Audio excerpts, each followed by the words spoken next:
To order. Can we go ahead and we'll go ahead and rise for the Pledge of Allegiance to begin.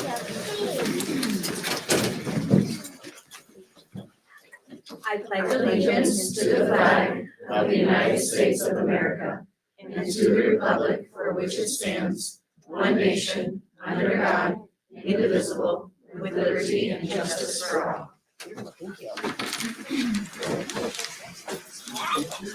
And just a reminder of our district mission and priorities is Greene County Community School District, in partnership with its communities, will promote lifelong learners through real-world experiences and focus on academic excellence, recruiting and retaining staff, resource management, and good community relations. So please do roll call and establish a quorum. Dominic. Here. Fields. Here. Riphagen. Here. Boyd. Here. Silva. Here. And then can we have a motion to approve the agenda for tonight? So move. I'll second. Okay, motion and second. Please call the roll. Boyd. Yes. Riphagen. Yep. Fields. Aye. Dominic. Aye. Silva. Okay, now's the time for open forum. If anyone would like to speak that lives in the district on something that's not on the agenda, now would be the time to do so. Is anybody here for that today? Okay. All right, then we'll continue moving forward to consent items. Do we want to pull some out here? Yeah. So consent items, we're going to look at approving those, but pulling out the ones that I believe probably are the 30 plus years. Help me, is that correct? Yeah, Well, they're not 30 plus years. Yeah. They're all the ones that are listed right here. Those are all early retirements. Okay, so we're All gonna. the pull those out retirements. separate. Okay, I'll make a motion to approve the consent items, pulling out the retirements. I'll second that motion. okay, we have a motion in a second, please call roll. Boyd. Aye. Riphagen. Aye. Fields. Aye. Dominic. Aye. Silva. Aye. Okay, now we're gonna recognize here, we've got 5 retirements: Heather Berglund, Kelly Olson, Ann Hicks, Deb Marcourt, and Teresa Brown. So can we have a motion to approve those? And Yes, and looking at all those years of service, 120 plus years. it's pretty Yeah. Just impressive. 5 people. So Not bad. stand. we have been blessed, so thank you. I don't think any of them are here. Yes, Okay. Deb's here. Deb's here. Can we, Yes. so if you're here, If you're here stand? tonight, will you please stand and be recognized?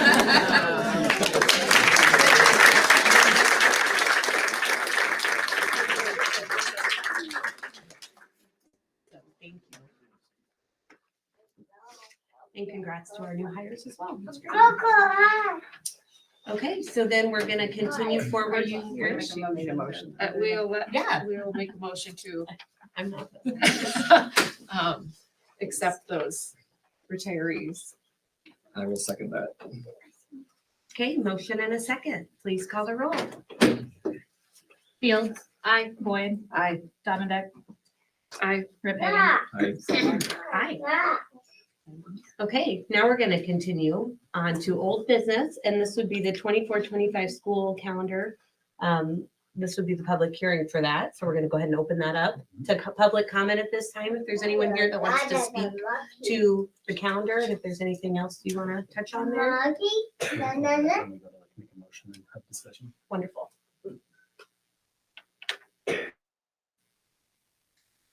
Okay, so we're gonna, Well, I'd received an email and we had, I think I talked with Mr. Abbott's about, is there some options we have for the middle school students? And that middle school students have to leave and then a couple hours they have to come back on those Mondays. And do we have some options for those? Yep, once we close the public hearing. we'll Oh, go we through have it. to do that. Sorry. That's okay. I'm learning. That's okay. all right, We're open for a walking, yeah. well, we'll go ahead and close our public hearing if there's no public comments on that at this time. Cool. And then we're gonna consideration. Yeah, so some of the considerations that we'll make, one of the things that Ms. Osborne and I've already talked about is having some site-based supervision here at the middle school for those student athletes who are in season only. So we'll get just a really comprehensive list from Mr. Wright, who's our activities director. again, just only the students that are in season will be able to say, we'll provide some supervision for them here. So that if they have a competition, they need to leave early or something like that, they will be able to do that. And it's specifically thinking about our students who would have to travel to Scranton or Grand Junction or Rippey or Dana or just outside of Jefferson, that they're not having to kind of go through that burden of leaving and then coming back, so that we can facilitate some really necessary professional learning for our staff. So we heard from a parent who kind of represented some others, and that's kind of our response to that, which seem to be okay. So that's kind of our workaround for that. Awesome. And I would probably say maybe the same for when they're on their play season, their play Yeah, so to be practice, same finer, kids. it's, Yeah, yeah, the all finer activity, stuff, I'll just all activity. encompass it as activities. Perfect. And so, That'd be great. this kind of may be a little weird, like, it may seem like we're a little disorganized if the legislative, there's actually two bills that are right now in somewhere in legislation.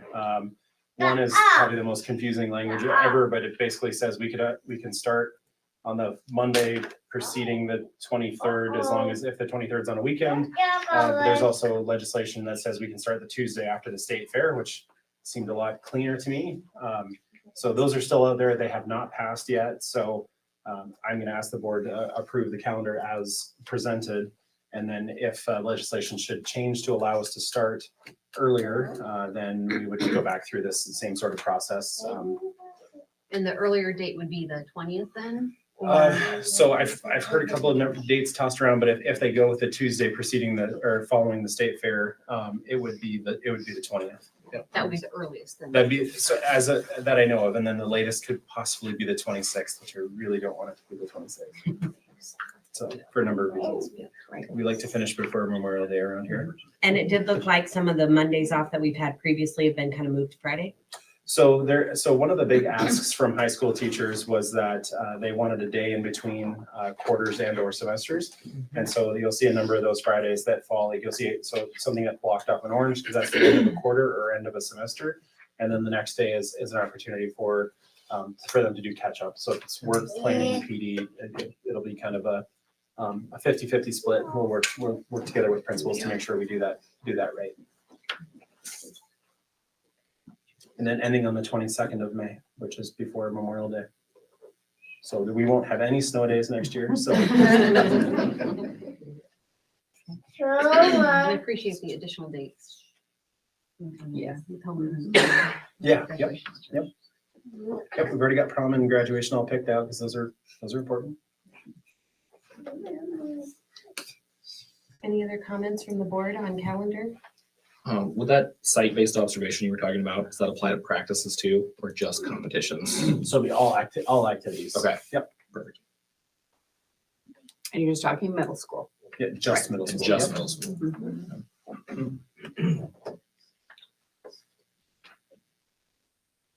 I'm making all the motions, but I will go ahead and make a motion to okay. approve the 24-25 official school calendar. I'll second that. Okay. We have a motion from Davinder. Yep. Fields. Aye. Rip Hagan. Aye. Davinder. Aye. Boyd. Aye. Silva. Aye. Okay, old business here is the second reading of board policy 7051B. Yep, so remember the addition that we had in there was solely on, there's a prohibition of certain telecommunications and video surveillance services. Without this in our board policy, all of the security cameras and everything that we've already put up, we wouldn't be able to do that. We wouldn't be able to receive the funding back for that through the governor's safety and security grant.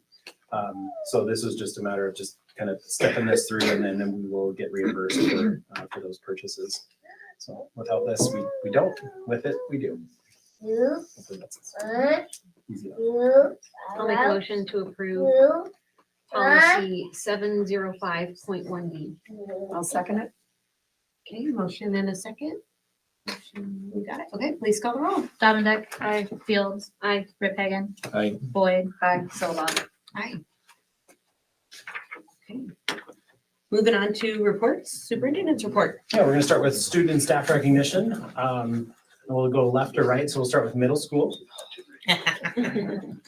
Perfect.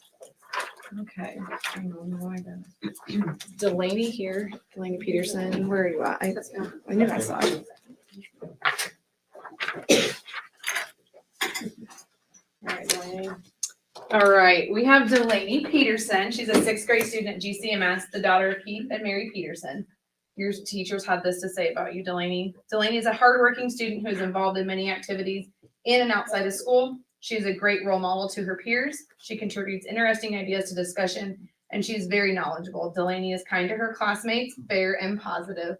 Her smile is contagious, and she is always welcoming and friendly. We're so glad we get to have her at GCMS.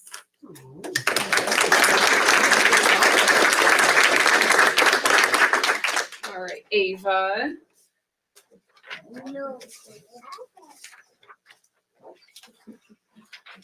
All right, Ava Coyle is a 7th grade student at GCMS, the daughter of Michael and Ashley Coyle.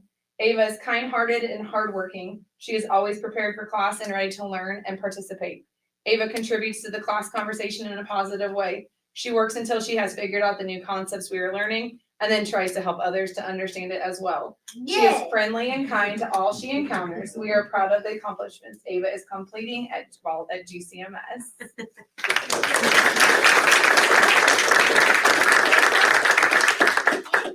All right, Heidi Miller.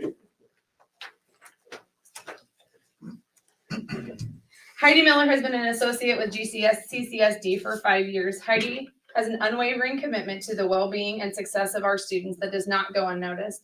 Whether it's lending a helping hand in the classroom, assisting colleagues, or simply being a supportive presence, she consistently demonstrates what it means to put others first.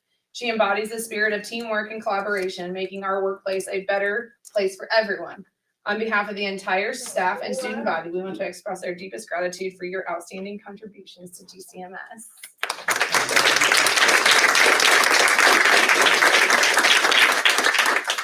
All right, Tammy Moore.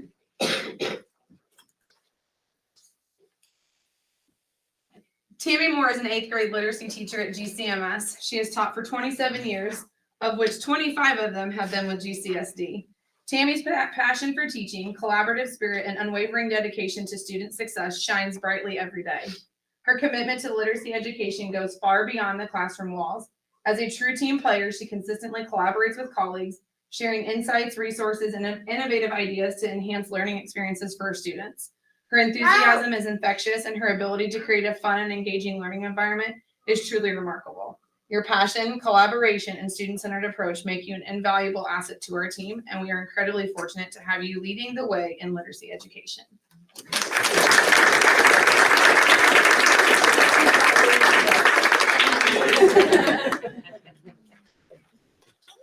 All right, high school next.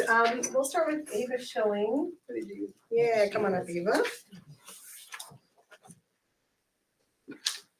All right, Ava is a senior at Greene County High School and the child of Nicole Schilling. You were active in you're in soccer, band, choir, speech, the musical, play, bowling. Yes. So she's very active and was nominated by her teachers, and these are a few things that they had to say about you, Ava. Ava is someone who always leads by example. She gets to rehearsals on time and is ready to work, always brings a ton of energy, and has fun in the process. She is the perfect example of leading by actions. She does an amazing job at asking questions in class to further her own understanding and does not hesitate to participate in class. And most of the time, her questions do a great job of helping others in the classroom understand the material as well. She has a dynamic personality and is always in a good mood. She does good work and is very insightful in discussion. So congratulations, Ava.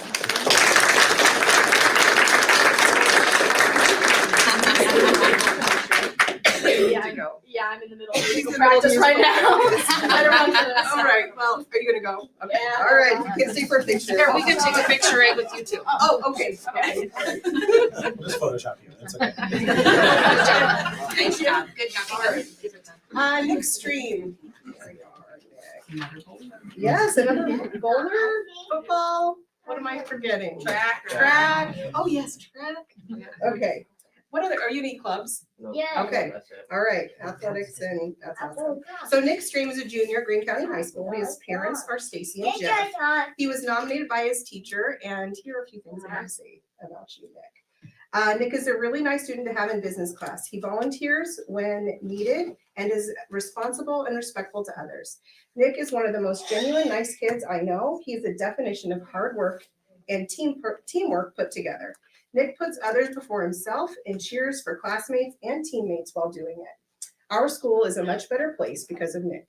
Nick is a quiet student in class, but he does not shy away from helping others when asked. He comes to class ready and willing to learn, which I think has inspired others in his classes to do the same. Congratulations. All right, Colleen Sullivan. And of course, she said, there's other people that deserve this more than me when I'm talking to her. But those are the true people that deserve this. All right. So Colleen has been on our custodial staff at Greene County Schools for 12 years, starting at East Greene, and then moved over here when we came to Jefferson. She's worked in every building in the district. She currently starts her day at 4:30 a.m. at the elementary. So she's about ready for bed, right? 4:30 in the morning, she starts there at the elementary and then goes to the high school and finishes her day there around 12:30 before she gets into a van and transports students for the transportation department. Colleen, you are an essential part of the team that works behind the scenes to make Greene County Elementary and High School be and look its best. Our buildings appreciate your hard work and dedication, doing many things quietly and efficiently every day. Your hard work does not go unnoticed. Thank you for all you do.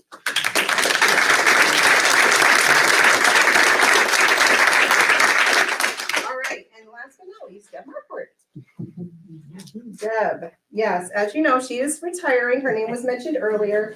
38 years in education, 21 of those have been with us. And if I look at you, I'll cry, so I'm not gonna. We've worked together a lot of years. So she's worked 21 years here at Greene County, 10 years at Peyton-Trudon before that, and then Fort Dodge before that. She began at Jefferson Scranton, starting a program called School Within a School. You said that was a No Child Left Behind thing, okay? And has kind of evolved over, it's now kind of the Ohana program, would you say? Yeah. So these are some words that now you teach psychology classes and that are college level, and then also do the partial education strand through the Career Academy. So these are some words that your students had to say. I had Mrs. Marquardt in psychology class, and she not only was a great teacher, but she has an understanding of the content and is a very funny person. She is someone I can relate to. She has an amazing mindset and positive outlook on life. She always makes sure that the classroom environment is comfortable and everyone could voice their opinions in a class discussion. She is always there for someone if someone needs to talk. Many students ask, will this help me in real life? When I think about her classes, they are the ones that apply to your everyday life. Her classes help me reflect on my own life and help me look at things differently. Mrs. Marquardt is a very well-rounded teacher and knows a little bit about just about everything, in my opinion. Overall, I think she teaches things that make life easier, and it is very important. I am sad that I'm not going to be able to take any more classes with her, and that is why I would like to nominate Mrs. Marquardt. Thank you for your service.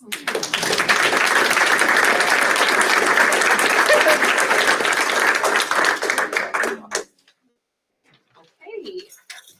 So from the elementary, we're going to do our students first. We have Pierce Abbots. Come on up, Pierce. You got to stand right here because the camera's right there and they look at us. Okay, so we want to show. Let's say hi to Mom and Grandma. Okay, so this is what your teachers had to say about you, Pierce. First of all, he's the son of Brett and Courtney Abbots. You guys might know that. He's in Mrs. Fish's 4th grade class. And here's what your teacher said about you. He's kind, caring, and comes to school ready to learn. He is friends with everyone and helps out around the school. And one thing that really stood out to your teacher was a time that you helped a friend during a really challenging situation that really stood out to her.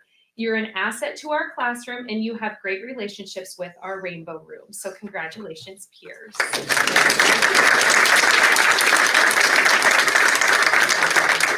All right, our next student we have Lindsay Goffner. She's also a fourth grader. Come on up, Lindsay. Daughter of Jessica and Jeremiah Goffner. She is in Mrs. Burns' fourth grade class. And here's what your teachers have to say about you. She stays after morning choices to help me put things back where they belong. And one thing that actually we notice, mom works at the school and she helps all of us. She helps us a lot with our kindergartners at the end of the day. And that is something that I really notice when we're dismissing them. We want to make sure that they all get where they're going. And that was like Lindsay's one of her main roles for a long time. So she really helped us out in that area. So congratulations, Lindsay.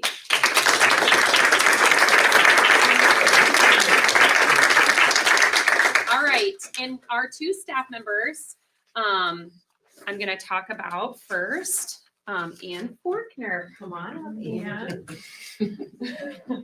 Ann she is a paraeducator that has worked with us since 2011. I don't know if you knew that. 2011. Sometimes when I look that up, I'm not always sure. Okay, she helps out our first graders, but that is when school is in session. She's with our first grade teachers and our students. But when school is, that's when kids are there. When kids are not there, Ann is making copies. And I mean, you do so many things for our staff. This is what staff had to say about you, okay? She goes above and beyond for the teachers here. She'll get anything done that you ask way ahead of schedule. You're an amazing resource to have, and we are very lucky to have her. She does many things, not only for her grade level, but goes above and beyond for other grade levels as well. Most specifically fourth grade, okay? You are a resource to help us problem solve with students, and your work is much appreciated. If you have a situation you want to problem solve with Ann, she is like your girls. That was us this morning, wasn't it? Hey, we're gonna do this. Okay, great. Yeah, and we did it. Ready, break. So congratulations, Ann. Thank you. Okay, our next teacher, I don't know if she's here. Page call writer. All right, she's a first grade teacher. I'm gonna just read what staff had to say about her, but she teaches first grade for us. This is her second year teaching at Greene County. She is a wonderful teacher. She's kind, gracious, and enthusiastic about first grade. Her students adore her. She's a team player and a credit to our school. We are very lucky to have her. So let's give her a round of applause. Awesome. Thank you. So if you were recognized tonight, we're going to take just a couple quick minutes and go right across the hall to take a couple photos, and then we'll come back and resume our meeting here very, very quickly.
your education speak that's in a lot of this. So just to kind of break some of this down. So percent proficient really just means that how did kids perform? That you're looking for kids who achieved at or above the 41st percentile.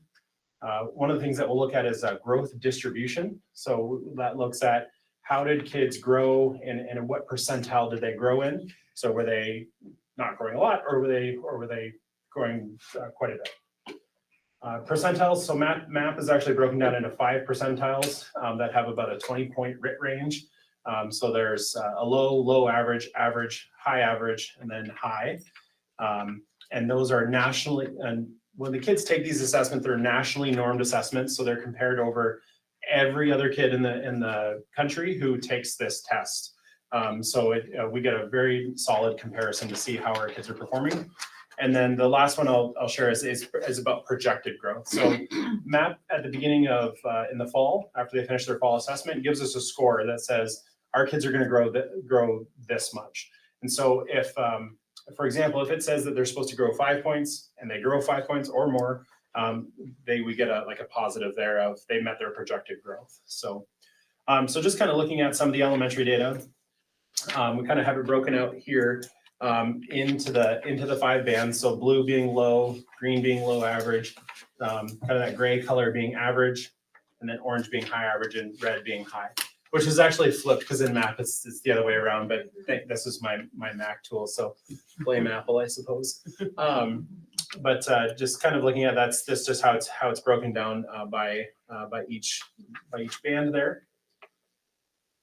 So when we scroll down to the next one, this is our growth distribution. So we want to see a lot of anything that's kind of in that orange, red, or purple, meaning that our kids are growing at or above the 41st percentile. It means they're making adequate growth. So in most of our grades there, especially at the elementary, we have a lot of kids that are growing quite nicely. The next slide down is the percentage of kids who met their projected growth, which were just a shade over 60%, which MAP will tell us anywhere from between 50 and 55% of kids meeting projected growth is pretty positive. So getting up to 60 is pretty tremendous, actually. Okay, so staying in math, now we're gonna head to the middle school. Again, this is percent proficient. I hope when we see a side-by-side comparison too, but this just shows where our kids are performing in each of those bands. The next one down is our growth distribution. So our 6th graders, knocked it out of the park there. So that 64% means that we had 64% of our kids in 6th grade grew at or above the 80th percentile, which is tremendous. It's really, really difficult to do. So that's, and everything else is pretty even. That one just really sticks out like a big sore thumb there. But. Okay, and then moving down again, just a shade over 60% of students met their projected growth, which again is pretty awesome. That's not my kid. Greene, so now this is our high school. Again, so pretty even distribution for kids and how they're performing there. Quite a few kids proficient, so pretty tremendous growth out of the high school this year. Then again, looking at their growth distribution, again, we have good chunks of kids that are kind of in that middle and upper range, which is exactly what we're looking for in terms of how kids are growing. And then about 55% of kids met projected growth, which again is pretty much right on par. That's what we're looking for. Okay, so kind of a district view of math, so you can kind of see how did we do from fall to winter. It's kind of an easier look. Can you scroll just a hair so you can, yeah. So you can see that elementary and middle school grew 4%, high school grew about 5%, and then as a district, it averages out to us growing about 4% from fall to winter, which is actually really impressive. So a way to look at it, if you think, well, 4% is not really that high. Well, what if we grew 4% every single assessment for over like 3 years? Would be over 100%, which would be pretty cool. And then the last one, this is one of my more favorite graphs to look at. So as a district, we've grown 10% in the area of math in just 5 assessment windows, so about a little over a year and a half, which is pretty incredible. Middle school and high school, 13%. Elementary's hovering right around 2. But have stayed really consistent there as well. All right, this last one, this is a cohort comparison. So see this year's kindergartners and how they performed, and then we're looking at the class of 2035 all the way down through our class of 2024 and how they perform. So our current seniors, they don't take the assessment. That's why it's kind of blacked out there. But when we look at our cohort change from winter 23 to 24, with the exception of our class of 2024, we have just some tremendous gains. In the class of 2035, we have some tremendous gains in terms of how those cohorts performed just a year ago. So it's quite incredible, actually. Okay. All right, we're going to keep scrolling on there through reading. Again, so this is the elementary. This is the percentage of students proficient. Pretty even. Again, this is our growth distribution. So again, we have a lot of kids growing really well. Second grade had a fantastic assessment there. We had 40% of kids achieving at or above the 80th percentile. Okay. And then for the elementary, we had 52% of kids meeting growth targets again, which is just strong, nice and consistent. Okay, middle school in terms of, this is still reading percent proficient. Again, pretty solid, pretty consistent data out of our middle school. Pretty even growth. This is kind of about what you'd expect or what you'd hope to see as years go on. It's again, just very consistent in terms of how we're distributing that growth. And pretty similar to the elementary again, a little over 52% of kids meeting growth targets, which is equally good. So we'll move into the high school. Pretty strong number of kids there that are proficient in our high school in terms of reading as well. Here's scroll. That one. I'll point it out to you later. This one. Yeah. That one. Yeah. And then, yeah, so again, there are good growth distribution there by our high school as well. So reading is something that we know that we have to continually work on as well. So we're seeing some good growth and good gains out of that at all buildings. High school, we fell a little bit short in terms of kind of really wanting to meet a goal. We only had 44% of kids meet growth targets there. But we have a good way to go. We've made some good growth over time. So when you have a lot of kids in the average and up proficiency, can you expect to see as much growth the next test if they're already up here? Do you expect to see them take another big jump, or is that maybe offsetting where we see some of the lower growth? It's challenging. Once kids get up there, for them to continue to grow, it can be really, really challenging. So if you look at our high school kids, any that are already kind of at or above that 80th percentile, for them to continue going up, they may have a projected growth across this school year of about 1 or even 2 points. And for them to continually hit those marks, it is really challenging. And we found that as you know, especially as kids get older, it's tough to move. So when they either have to do fairly well to get them to kind of move out of wherever they might be, but we've also found it's just as easy to go the other way. Well, it's as easy as it is hard to go the other way. So. Not that you don't want to have growth, but I would assume that you're getting most of those proficient. It's the ones that aren't proficient yet that are more concerning, I would guess. Right. And that's where we've done a lot of work with our multi-tiered systems of support, especially the elementary and middle school. And we're now with our the SAMI process at the high school, we're getting that going as well too. So You said SAMI process at the high school? Yep. Can you explain that? Go for it. So when we get our state report card, the high school was targeted as a need of support. So we are working with Tiffany Hogenstraat from the AEA, and we're starting April. We've created a team. So this year is a planning year of how are we going to, lots of data review, looking at systems that maybe we don't have in place. And part of that process this year in the planning phase is something called a SAMI, and it's thank you. Self-assessment of multi. Thanks, Karen Tier. Sandberg in the corner. She's the acronym gal. The other Karen is. So anyway, so that's part of this. It's a really deep dive, and it looks at what do we have in place? What do we not have in place? What things do we need? What are action steps that we'll take? What are timelines for that action step so that we'll make sure it's being executed? And then how are we adjusting based on once we have something up and going, we have to revisit that to make sure that the plan that we've made is working. And if it isn't, what are we gonna do to shift and readdress? So that work is really, it's a 3-year process. We're in the first year of planning. And then, so next year, we'll be rolling out the things that we planned for this year.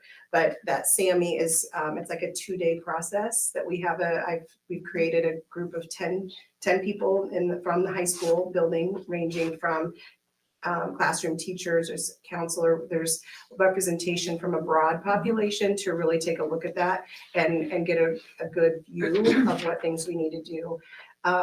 Most of the time, schools think of being a targeted as a negative thing. Maybe it's not what we want, but I feel like if there's some silver lining, that it's going to move us in the right direction. I feel like it's an opportunity to develop some systems that have been mightily needed. And then it's just giving us a vehicle to do that. Okay, thank you. Is that for reading specifically No, or for everything? it's for everything. So there's components that they would look at for that. Things like achievement on Iowa assessments. They look at attendance. They look at graduation rate. They look at our, right now, they look at our students' information on a survey that they take. What other, there's can't remember the other ones. So they also look at growth, and then they Yeah. also look at different subgroups as well. So Yeah. so sometimes they'll look at male, female students, students in poverty, and then students with disabilities. And so the high school is targeted for for students with disabilities not meeting growth expectation in comparison to all other schools in the state.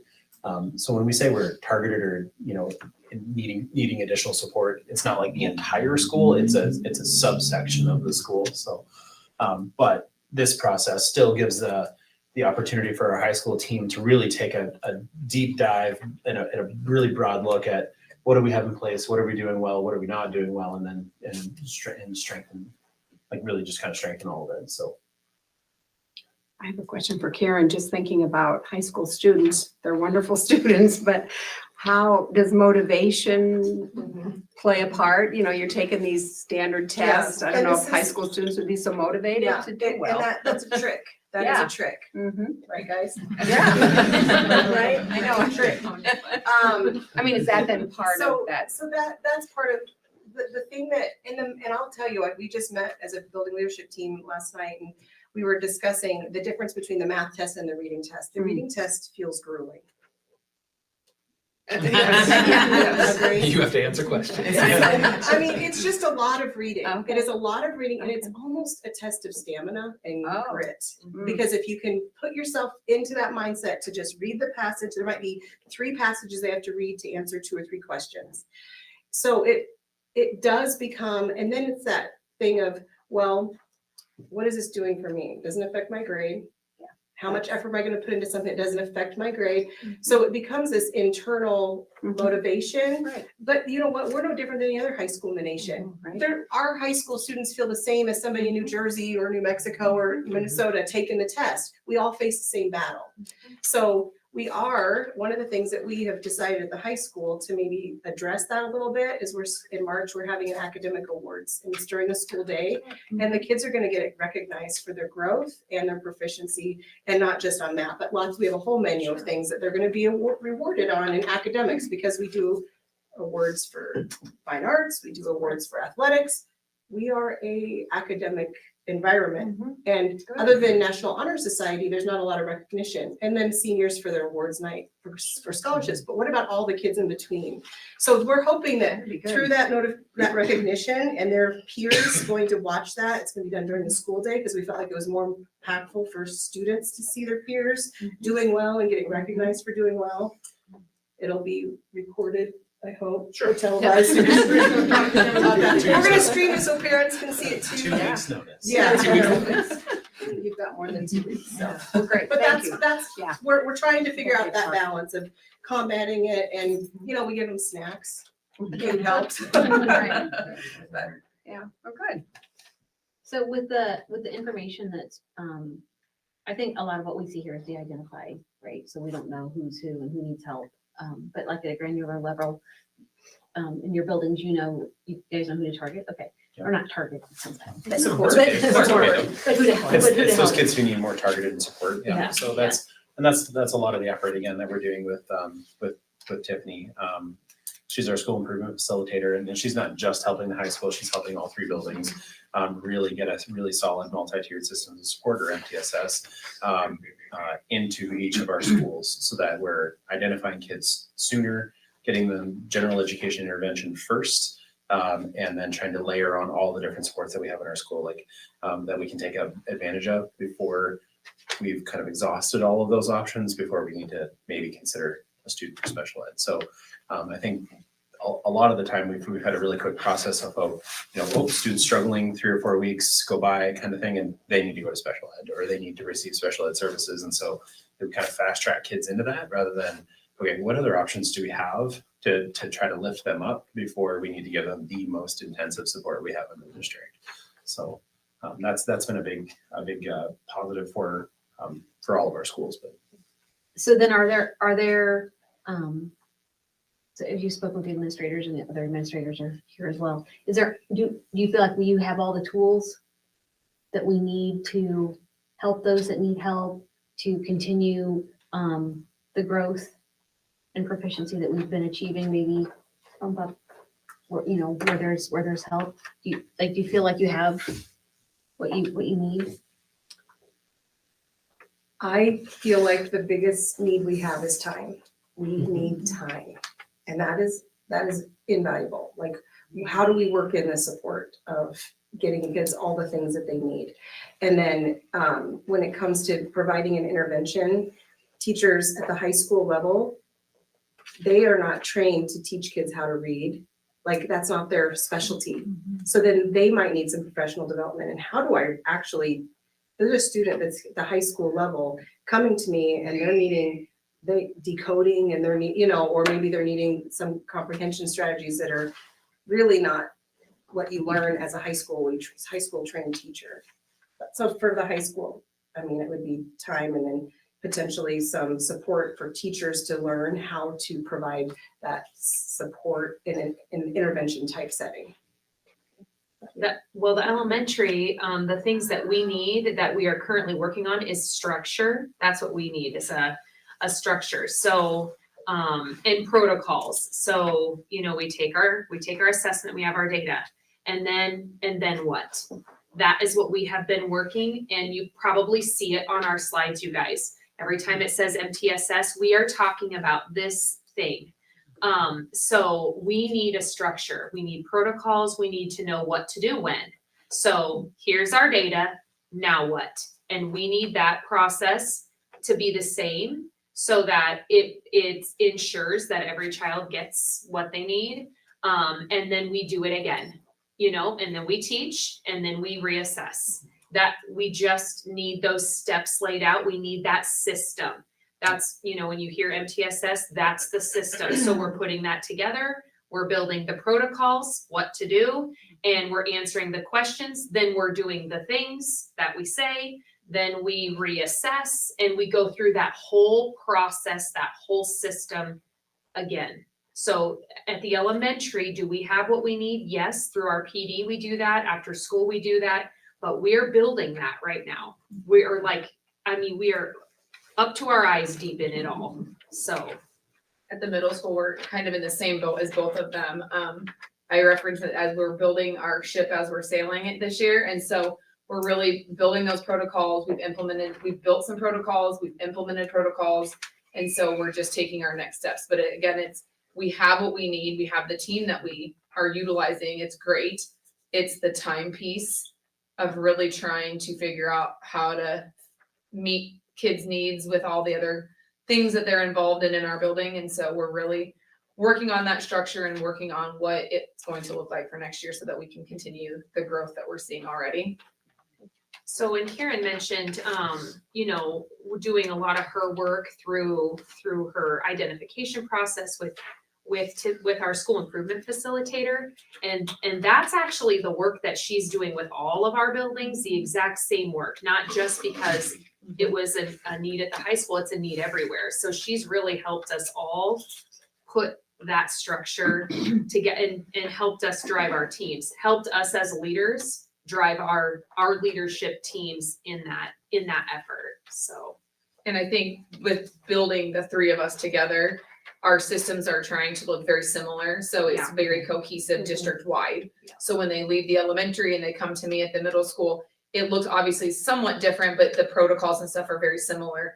And then transitioning from me to Karen at the high school, it's very seamless, and that's what we're trying to do to make it very district wide, very similar. Awesome. Anything else with Matt? I think there's 2 pages. Yeah, there's just 2 more pages, just to kind of show over time there. Had really good growth kind of over time, and then as a district, of course, going up 6% over the last year and a half, which is really great. And then just our longitudinal comparison. Obviously, it's reading. We're not quite on the same level with math, but we're still heading in the right direction as a district anyway. Very good. Okay. Any questions on math data? I feel like we got a lot of info. So Thank you for your That was good though, yeah, no, that's good. You're like, this is a true picture. Like, how many Like times are the tests taken before? I feel like we've talked. Well, year 1 is baseline. Yeah. So now, once we get to the end of this year, now we'll start to have some solid trends. Yeah. So when you can compare that, like, how did they do last fall to this fall, and start looking at those? Yeah. and figuring out how the test itself goes. Mhm. Kids have Yeah. figured out a lot.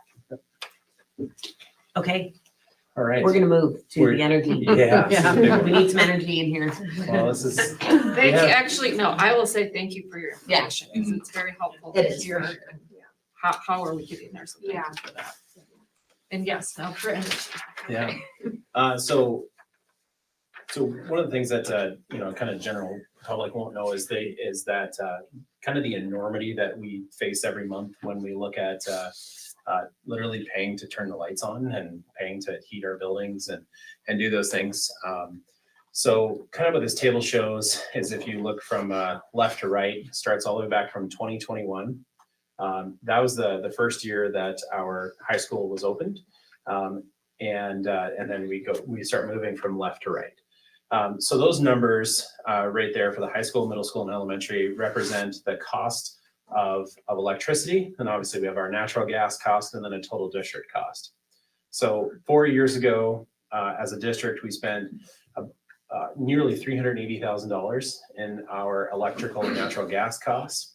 And then fast forward to what we know from the 22-23 school year, we spent over almost $100,000 more. So over the cost of just those 3 years, we basically added two new teachers is about the cost of that. As of right now, so far, what we paid just this school year, starting in September, we've already paid almost $250,000 as a district for our energy costs.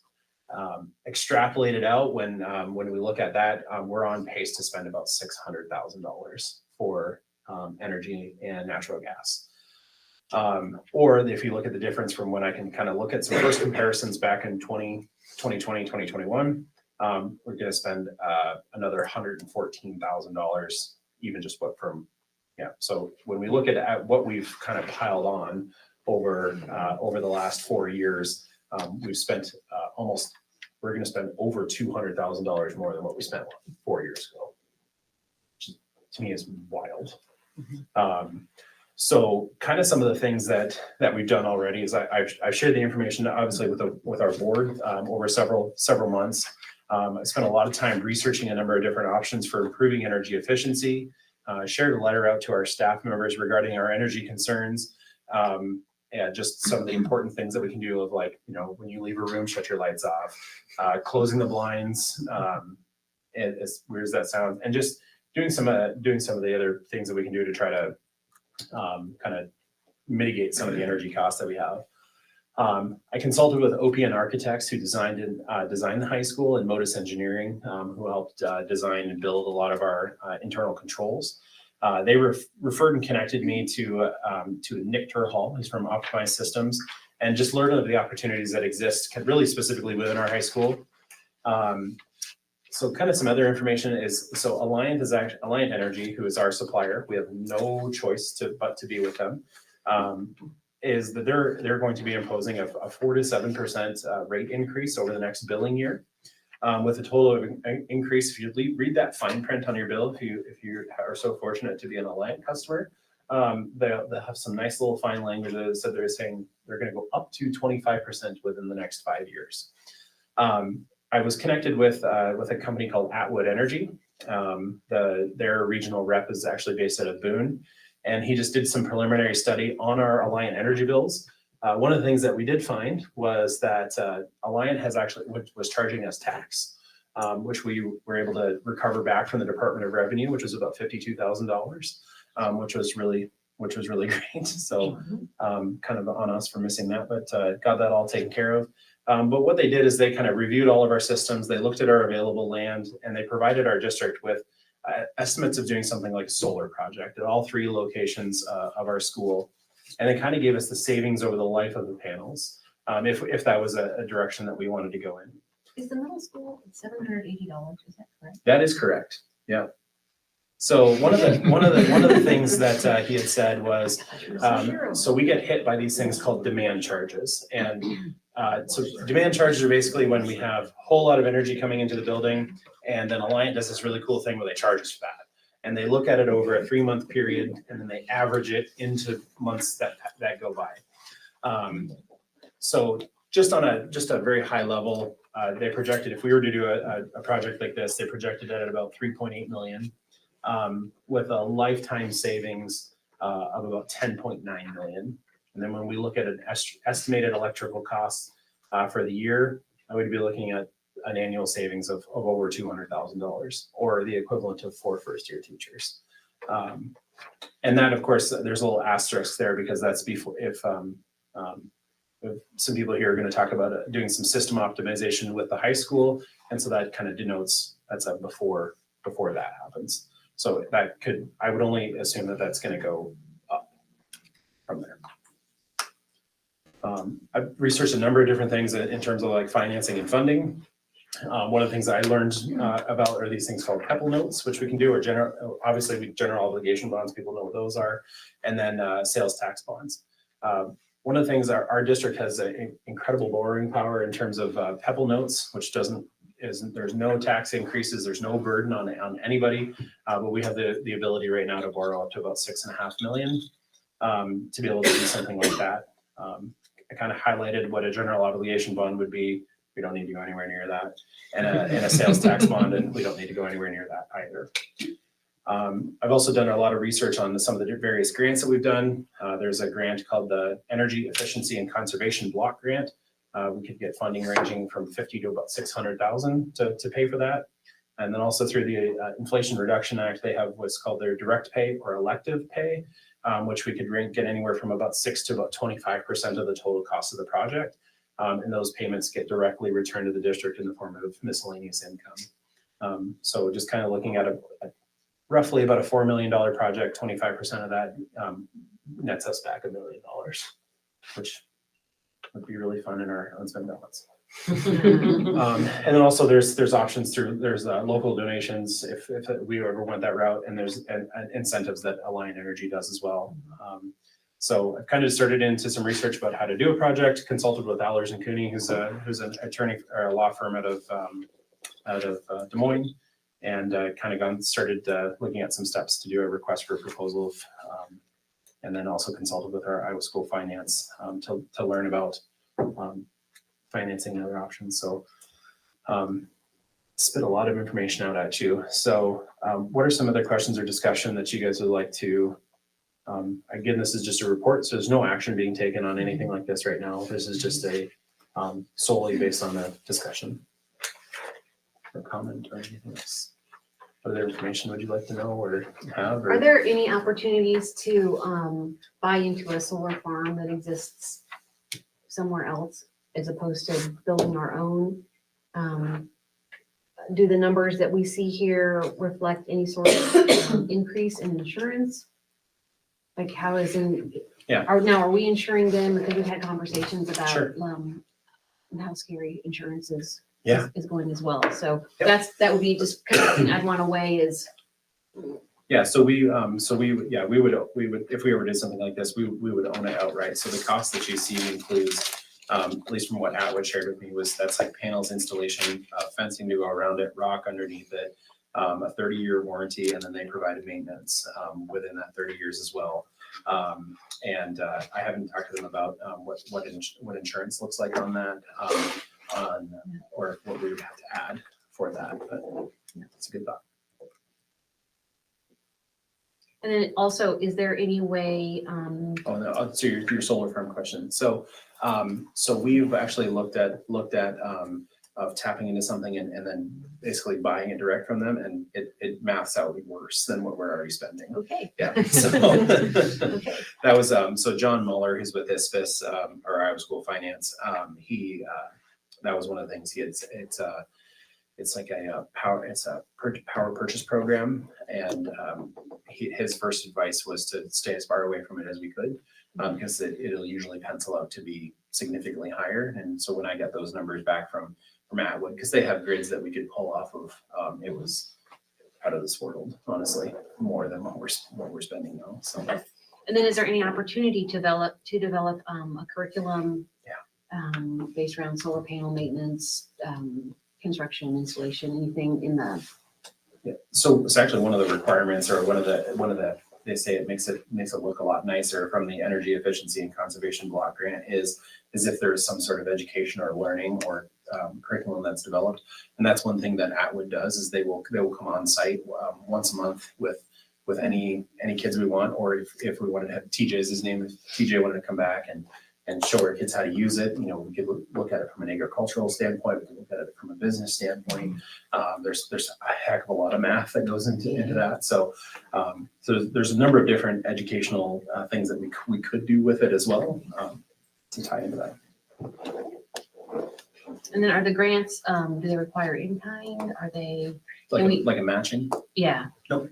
Okay, and we could do the grant and the Reduction Act? Yeah. Or, like you can tag team both of You those? sure can. You can pile on as much as you want.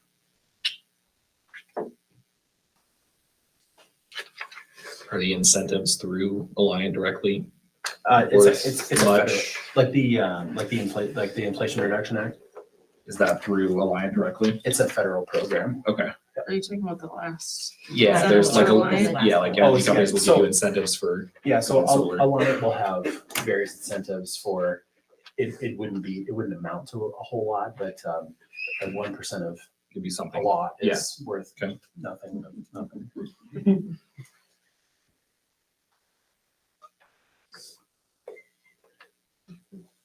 Thank you for all your research into this. Who would, who will Yeah. draft the RFP? So we would have, we work, I've reached out to OPM and then Modus. So Ken Hagen and guy, you might know Chris Steele. But they are in the process of kind of working through that. It's a process. There's a lot of structural things that they have to figure out. They have to do like soil tests, roof structure tests, and all the fun stuff for us to be able to do that. The good thing is Ken and Chris have a really heavily vested interest in the district, and they're doing a lot of the work for very, very little. By very, very little, I mean like a trip to bed and Bev's. I love that maps. I mean, if an $8 meal gets it done.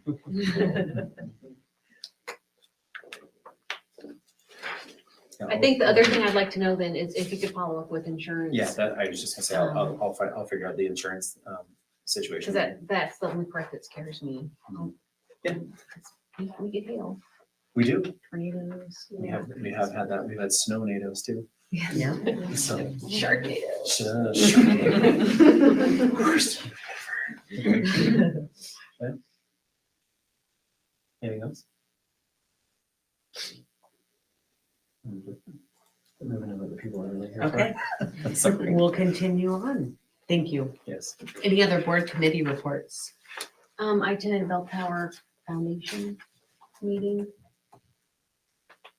Nothing really. We have there's elected a new president. Don Mangler is the president now, and will be a 2-year stint and then roll over to some other folks. So. Brett and I met on February 9th and went over all the policies for February, March, April. Insurance committee, we met on Monday, with someone from Mercer, Susan from Mercer, and I got a lot of information. So that's, I mean, it's all good. It's just that, yeah, we just went over, benefits and insurance and everything for staff and employees and how all that breaks down and works. So I have a lot of homework, so, which is good.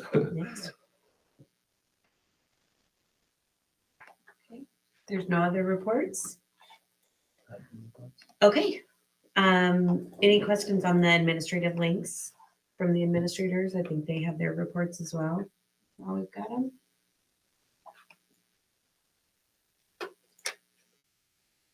The one question I guess I had was in the Career Academy. It said working closely with Allison and Libby Towers to identify attendance concerns. What was that regarding?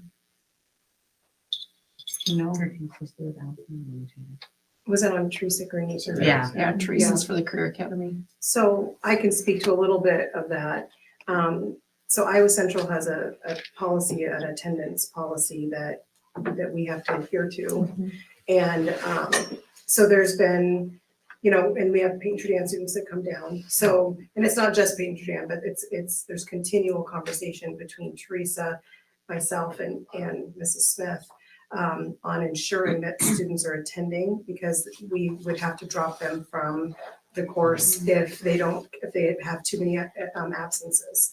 So, and when you get dropped from a college class, then that could affect future financial aid down the road. And so there's just conversations as we're nearing the end, we've just started a new semester because they're on semesters. But yeah, there's been some attendance concerns. So those are just conversations that we continually have if there's students that are not meeting their attendance requirements. Thank you.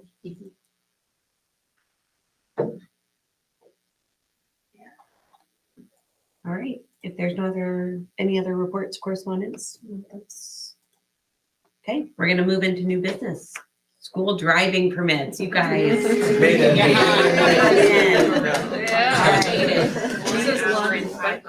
All right, Michelle's gonna talk to each of you here. Okay, so what we'd like you to do, what I'd like you to do is stand up. I'll call your name, stand up. You state your name, how far you live from school, and why you would like to have a school permit. So we'll start with Colin.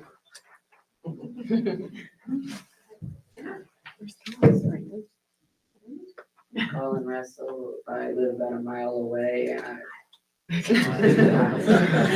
I want to drive to school so I don't have to worry about walking through any snow to get to a bus stop. It's school activity. Awesome. Nehemiah. My name's Nehemiah Floyd. I live about 9 miles away from school and I want my school permit so I can drive to all my sports when my parents came. All right, thank you. Ellie? My name's Ellie. I live about a mile away and I want my school permit so I can drive to all my practices and sporting events. All right, thank you. Bella? I'm Bill and I live about 2 miles from the school and I'm a multi-sport athlete and I would like to have my My mom works several jobs and isn't always available to get me, and my stepdad isn't out of work till 3:30. And it'd be helpful if I know that I have transportation to and from school and sporting events, and not to rely on others to get me. All right. Kimura. My name is Kamora, and I want to get my school permit because my mom can't pick me up from school, and I need to be able to get to my sports practices. All right, thank you. I live over a mile. Okay. Good. Ryan? Hello, my name is Ryan Bills. I live about 14 miles away, and I want my school permit, so I don't have to wake up so early to catch the bus. No activities or Oh, I do sports, yes. I do. strongly consider your application? Sports when it's cleared. Yeah, I don't do sports currently. Okay. Madison? I'm Madison Mobley. I live about 12 miles away, and I'd like to get a school permit so I can make it from my activities before and after school without a ride from my parents. All right, thank you. Kate is, we see that. Kate, you're here, so sorry. My name is Kate Mobley. I'm about 12 miles away also. I'd like to be able to get to school before it starts so I can do my extracurriculars that happen before school. All right, thank you. So hopefully you all have the form that you got from the DOT filled out that's called the affidavit for minor school license. So we're gonna highlight just a few things on here, but it is your responsibility, you and your adults' responsibility to make sure you are aware of all of the rules. We're just gonna highlight a few of them tonight. You're gonna list an address or addresses that will be your residence, and you are allowed to drive from there to your school event, from the school event back to your residence. If you need to stop and get fuel along the way, that's fair. But if you live in Jefferson, you can't go to Grand Junction to get gas. You gotta get here. Couple other things we want to highlight.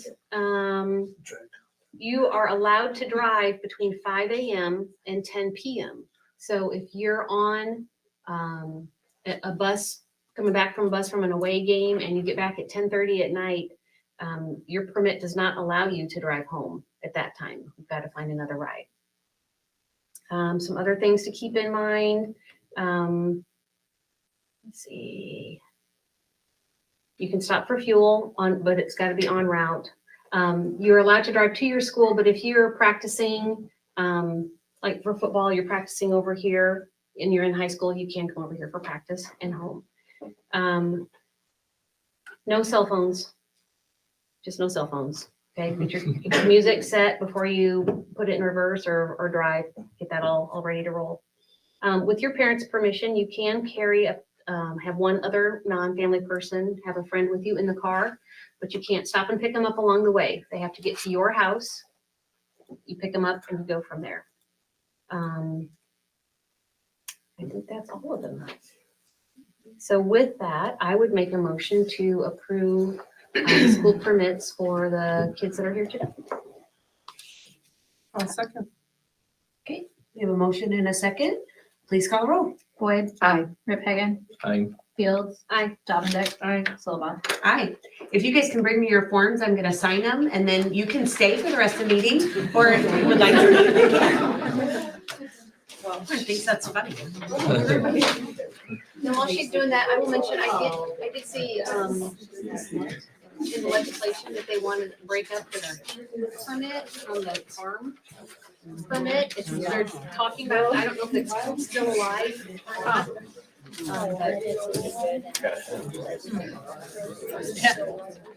To adulthood there. 24. Where's Colin? Kids. Right, you might not be able to see.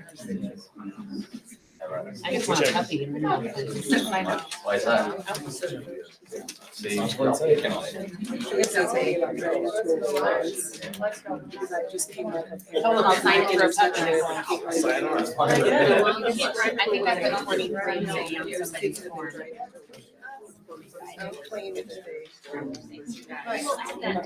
Okay, thank you. They're going to be.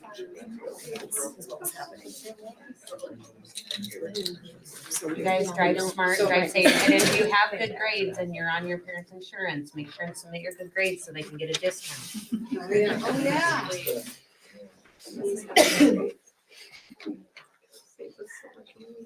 That's the first thing you do. First thing you do is get them a liability cash only car.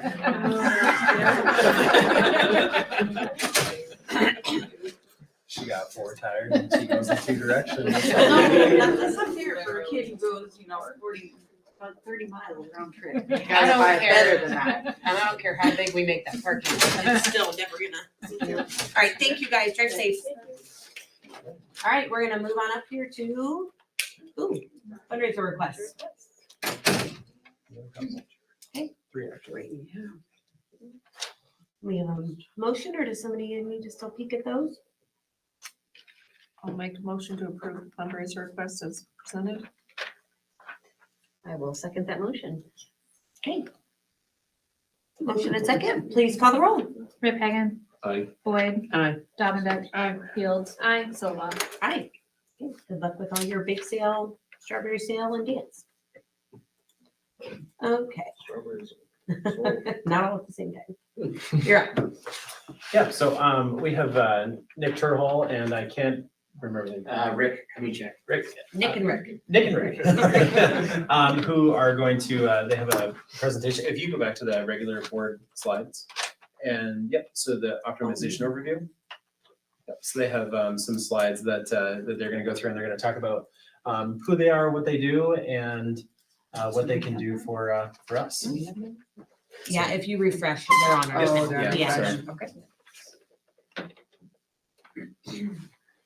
All right, I will quickly just go through the beginning because it basically establishes who we are and what kind of stuff we've done. And if anybody has questions and wants to go deeper, I'd love to. Otherwise, I think we'll just talk about the process. And I'm glad you showed some of the energy costs and stuff like that because that's basically exactly what we do. So Optimized Systems, I founded Optimized Systems 10 years ago. Basically, I'm a mechanical engineer by trade. And worked doing design and then worked for University of Nebraska Medical Center for about a dozen years. And I was director of energy and engineering. Through that process, we saved a lot of energy and I really enjoyed that process. So kind of branched out, started a company 10 years ago to do that for other people. Unfortunately, UNMC is still one of our biggest clients to this day. So we're vendor neutral. A lot of organizations in the controls mechanical world, they sell a specific product. We don't sell a product. We sell our knowledge and our ability. So I don't care what system you have. I don't care what brand of equipment you have. I have my favorites and I'm happy to recommend different things at different times, but at the end of the day, it doesn't matter to us. So you can just scroll up. Basically, we do a handful of things. We do what we call optimization. Some people call it retro commissioning to save energy. I don't like the word retro commissioning because that means take your building and make it run how it was designed. Nothing wrong with how it was designed, but your building might have been designed in 1995 and things are different now. So we look at it and call it optimization because it's about basically making your building perform as efficiently and effectively as possible for what you have. If you just scroll up again, thank you. Basically, I looked at the industry and said, okay, how does the industry work right now? You got a design team that designs a building. You have vendors that supply equipment. You have contractors that install it, and then you have your facility staff that's got to take care of it. In the old days that used to work. Nowadays, there's gaps. There's so many gaps in that industry. And so what we did is kind of start this company to fill the gaps in. And the reason there's gaps is because I like to liken our industry to cars. I love cars. I love old cars. I have a 1966 Chevy truck. And if you're mechanically inclined and you don't mind getting dirty, you can do anything you want to that car. I pop the hood of the truck I drive nowadays, I can't do a thing to it. And buildings are quickly becoming the same way. It was such a mechanical inclined thing. Now, if you don't know computers, you don't know programming, there's not a lot you can do. And it can almost hurt you more than it can help you from an energy perspective. So what makes us different than other companies? We have a unique blend of expertise. We're a little over 20 employees and about 80% of us have worked for owners at one time. We've helped take care of facilities. So we're not just designers. We know what you got to deal with. We're vendor neutral, like I said. We've lived this. We understand what you're doing. And from a controls perspective, we understand all the various platforms. Strategically, when I hired people, we've hired people from all the various platforms because wanted to make sure we were knowledgeable and everything. So quickly, I just want to talk about the optimization process. That's what we're proposing for here. So I'm going to give an example. So we did an optimization project for Creighton University. So they have 50-ish buildings. That picture there on the right is basically programming, an actual programming that was taken from an air handling unit, something that heats and cools the building. And you may know nothing about programming, but you could look at that and say, okay, that's a mess. So why did Creighton hire us? Because they were having, using more energy than they should. They were having hot and cold calls, and they're just spending more dollars. So if you scroll up, that is that same exact air handler when we were done. So not only does it save energy, but we're big into the vendor neutrality. I want to fix your building, and if for some reason a year from now you don't want to use us, fine. It's fixed, it's set up, and you can use other people. Or more importantly, what we'd love to do is educate and train your staff that can understand that and continue to deal with that versus the other stuff. So just quickly, roundabout dollars for Creighton University.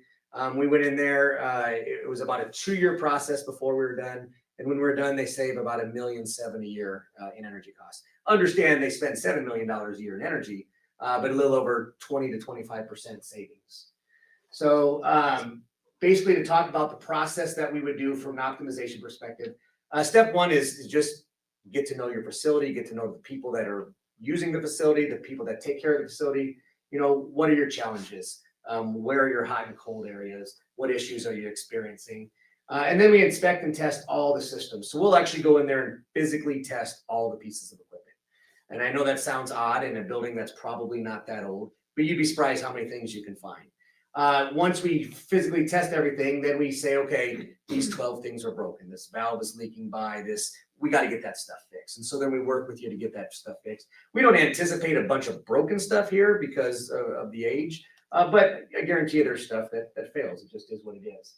And then what we do is we implement an optimization strategy. So we basically rethink of how you're operating and we kind of change how it operates. We reprogram it. So we'll come in and to talk about, you know, you talked about demand charge. And so the reason the utility company says, okay, what's the most energy you use at any one time? And you're going to pay, and every utility rate is different, but you're going to pay 60% of that at all times. I mean, to defend the utility company, the reason they do that is because the most that everybody uses at one time, that's the size their plant needs to be. So they're trying to minimize their plant too. So some of the strategies we use are minimizing what your peak demand would be because, okay, it's a hot summer day and all of a sudden you start up all the equipment at one time and start cooling it down. Well, what we would do is step and stage it. There's lots of different strategies. And you talked about solar. I'm glad you talked about solar. And we're not a solar company. And I have nothing against solar at all, but I look at solar as the dessert. Solar's great. And you can save energy, but to me, why not eat your vegetables? We're the vegetables. Why not eat your vegetables and try to lower that consumption as much as you can, and then use that solar to help provide that. So solar's great, but it's definitely the dessert of dinner. So what we try to do is reduce your actual consumption so that solar makes a lot more sense. So then to get into details of your actual project, I'll have Nick talk about that because he's the one that actually dug in. Yeah, sure. So I'm Nick. I lead our Iowa branch office. I'm actually based out of Des Moines area. Brett shares utility data with me from the last 12 months of June 22 to June 23.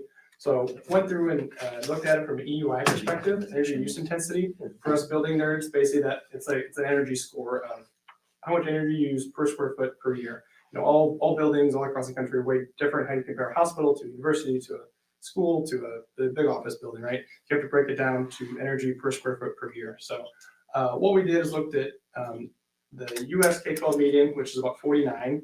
So that's 49,000 BTUs. A BTU is just a measure of energy use. And then we looked at, so Greene County High School and the Career Academy, that mathed out to about 69. And then lower is better. Lower is better. Yep. So less energy per square foot per year. And then we have, working with our various clients, we pulled data from 11 other high schools that we've done work with, and they're kind of all across the board. Some all the way up to 141, which considers not too super great, all the way down to 43. So wanted to kind of frame it. Well, you guys are definitely above the median, but you know, by and large, what we've seen so far, it's not like super egregious or they're way out of left field. Like, there are definitely opportunities for improvements, but we're not saying, oh my God, the sky's falling. I want to look at electricity data just a little bit, scroll up just a little, sorry, or up a little bit. Looked at energy cost or electricity cost comparison. US education average is about 92 cents from the Department of Energy. That includes universities, which is a little bit, skews the data, skews it high a little bit. Look at your guys' high school, it's about $1.04 per square foot. So again, just that little bit above where we expect to see the median. If you go down a little bit, I wanted to look at some initial, we actually were able to get in and start looking at your systems a little bit. And right off the bat, I want to just call a couple of things that we're starting seeing. So text is really, really tiny there, but this is a graphic of the chilled water system, which basically provides cooling to the building. It's how you heat and cool large buildings. And right now it's, I took this screenshot Monday, and it's, it was a pretty nice day out. You don't need a lot of cooling. You just, you're pretty much heating, but the cooling water system is moving 300 gallons a minute, pumping it around in basically a big circle and that's kind of one of the things we see, and we can probably make it not do that anymore. So easy thing right off the bat. This next one, this is a picture of one of the air handling units. Big air conditioner heats cools the building. Don't need to get too in the weeds, but start to see some things like, I'll just go over here. Start to see some things like the building pressure, it's above set point. So that's talking with Brett, some of the doors started to stand open. So and we're bringing a bunch of outside air, heating and cooling, and just blowing straight outside. Let's not do that. Saw some things down here. It's like, this is the cooling coil that should be cooling the air. Why are we cooling the air in the winter? And why are we getting a temperature rise from 60 degrees to 76? Are these coils flipped? And that's kind of something we want to start to identify and go through and test everything. We're supposed to maintain 67 degrees, but we're blowing out 76, so we're overheating the air. So again, want to frame this as just some things right off the bat. We say, hey, let's dig into this and find out why it's doing this, and let's fix it.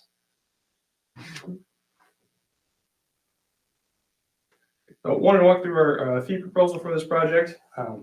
So of the 3 steps Rick talked about, broken it out into the 36 for the step 1. And then step 2, that's the to be determined. We don't know exactly what is all wrong. Like, so we're not anticipating, rip it all out and replace it. It's going to be a sensors reading the wrong thing, or a valve's wired backwards, or things like that. And understand on that step 2, we can't put a price to it because we don't know what's broken. And we don't anticipate broken stuff. And with that said, if we see a wire's hanging off and we just fix it while we're there, we just fix it and we move on. But if a valve's leaking by or a damper's broken or something like that, then that's when we bring it to your attention. And that's, your staff could fix it, we could fix it, we could bring it. It doesn't matter. That's what we're just transparent and say, this is what's broke. How do you want to fix it? Lots of options there, and we as part of our project, we help you analyze everything and help prioritize things and say, hey, maybe we can not do this, or help you suggested improvements, or here's how we fix it, or here's who to talk to about doing it, and we kind of help you guide you through that process. And then that step 3 is, once that step 2 is done, everything's resolved, everything's working great, we go in and put in our algorithms, our controls, and our sequences that we've developed over the last 10, 12 years to optimize the controls. And we typically, when we see this process, we typically save in the 20 to 25% range. With that said, I'm a very conservative person, especially when it comes to finances. So I say, okay, even if we save 10%, that's what your savings looks like. And then also understand that's savings in today's dollars and today's rates. Utility rates are only going to go up. And so are utility bills. So then you're going to look at it from a dollar savings and or a cost avoidance, because you use less energy at a higher cost. But that's why we wanted to show you 20%, which is what we're estimating from what we've seen. With that said, until we really get in and get our hands dirty, I can't promise you anything because I don't know where we're at. So somewhere in there is kind of where it's going to lie. Yep. I want to target a few optimization benefits beyond just the dollars. If you talk with Brett, some of the music rooms are always chilly. So work with active comfort. Work with ventilation, make sure that the ventilation is coming in and CO2 is managed, and students are distracted because they're cold or they're hot, or the teachers can focus and give them an optimal learning environment. And when we optimize things, you're no longer trying to, Rick uses the analogy quite a bit that, a car with a sparking brake on will probably still go 70, but you're going to wear it out a whole lot faster and going to use a lot of excess energy. It's the same thing with the heating and cooling system, right? So the equipment should last longer when we're done with it. We're not gonna be trying to ramp it way up and then it cool back down, like For example, that pump you showed on the chilled water system shouldn't even be running right now. So it's just hours on that pump that you can avoid to kind of take care of that. And then, just from listening earlier, if anybody was ever interested from a student perspective on what we do and how we do it, I'd love to come and teach some classes. And it'd be fun. You can pull up your automation system and see what's going on, then we can physically go walk and look at it. So I mean, if that was something that we'd definitely be willing to do that type of stuff too. I love teaching people about what we do, and if you get kids excited to move into our industry, that's great. Or if they're just curious and they're mechanically inclined and or they like computer programming, to just kind of show them some of the things that are out there, we definitely be willing to do that too. And part of this too is we're working with your facility staff to really understand what's going on and how to run it on a continual basis. You're handed a brand shiny new Cadillac and they toss the keys in and say good luck. And we want to work one-on-one and really train you as a staff to know when we're done with it, here's how to maintain it, here's how to keep it going, make sure these savings last. What is the like timeline? We say go. What's the timeline? Yeah, so you said go, we'd immediately get into basically start checking out your equipment online, going through the systems and writing our tests, understanding your equipment. Because when we come in to physically test everything, we want it to be a pretty quick, painless process. So offsite, we get everything written. And we use a third-party software called CX Alloy that has our tests. And when we can share that with anybody that's curious, because then you can see live what we're testing, what's broken, what we're recommending. So that first process, we would want to get on it sooner than later, just because I want to test your stuff while you need heating, and I also want to test your stuff when you need cooling. So if we wait too long, you're probably not going to need heating much anymore. So we like to test that in both seasons. And if for some reason this drug on and we weren't able to get started, fine, we'll come back when it's cold. But it's an optimal time now because we can test in both scenarios. So I would say start to finish. The goal would be that we get in and we start testing. I'd like to see stuff in the heat of summer as well. And then, before everybody came back to school in August, this system's tuned up, ready to go and running. So I would say anywhere from a 3 to 6 month process from start to finish. That's step 1 to step 3. Yep. Cool. The only thing that would be is if step 2 is, hey, there's stuff broken and you don't want to fix it. Well, then that delays everything. We'd love to be able to get complete by the peak of summertime or get close to it, because that's when Alliance sends those peak demand charges for the whole year. So we'd love to start to get that reset and get that. Which that was really what kind of set me off on all of this too, is that I was going through our bills for September and I saw that it was like 54,000 and something, and I went out to Laura and I'm like, wait, hold on. I'm like, this is for like 3 months, right? She goes, no. Yeah, and September should be a pretty efficient month because you're not too hot, you're not too cold, Well, we can it is Iowa. Then what sort of team or staffing requirements do we need to supply?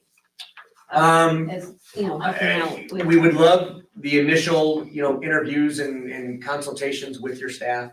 Other than that, it's just access. And obviously, if we're gonna shut a unit down to get in and climb on it, we'll do that before school or after school or on a Saturday. I mean, we're not gonna inconvenience. I mean, this is all about kids and learning. We're not gonna inconvenience any of that. But honestly, other than access, we don't need a lot. If staff wants to join and learn and play along, we're 100% on board with that. But if not, then we really focus on the education and training of the staff on the backside of it. Is there anything, once you train the staff, is there anything that if they retire, that there's something, institutional knowledge kind of goes away as the people move on or retire? Is there something that can be passed along? Yeah, that's kind of a two-step process. First, one of the things we're going to check and work with you is make sure you have a good preventive maintenance manual.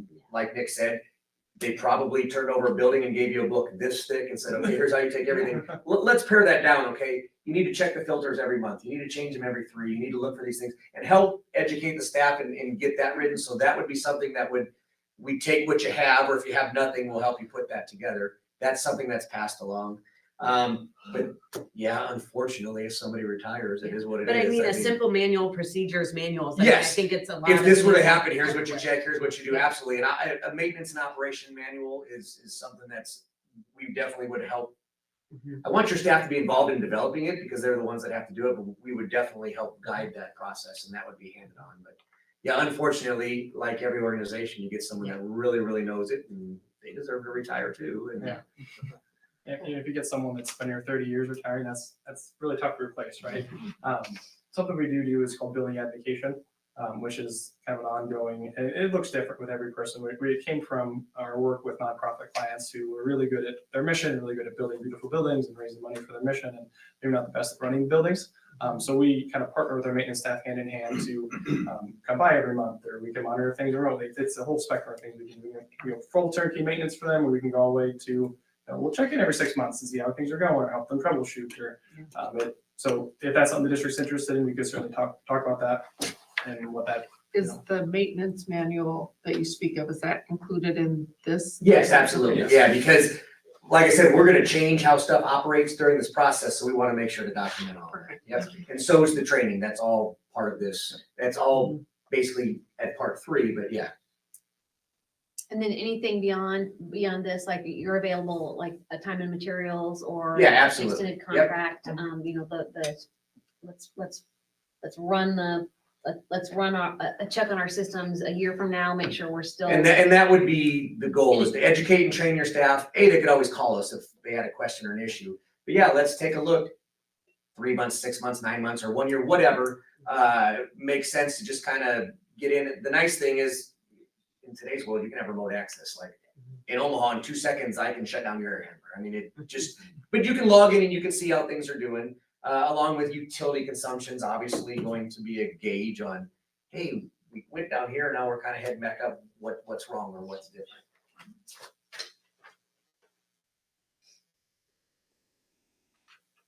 May I ask a question? Sure. Yeah.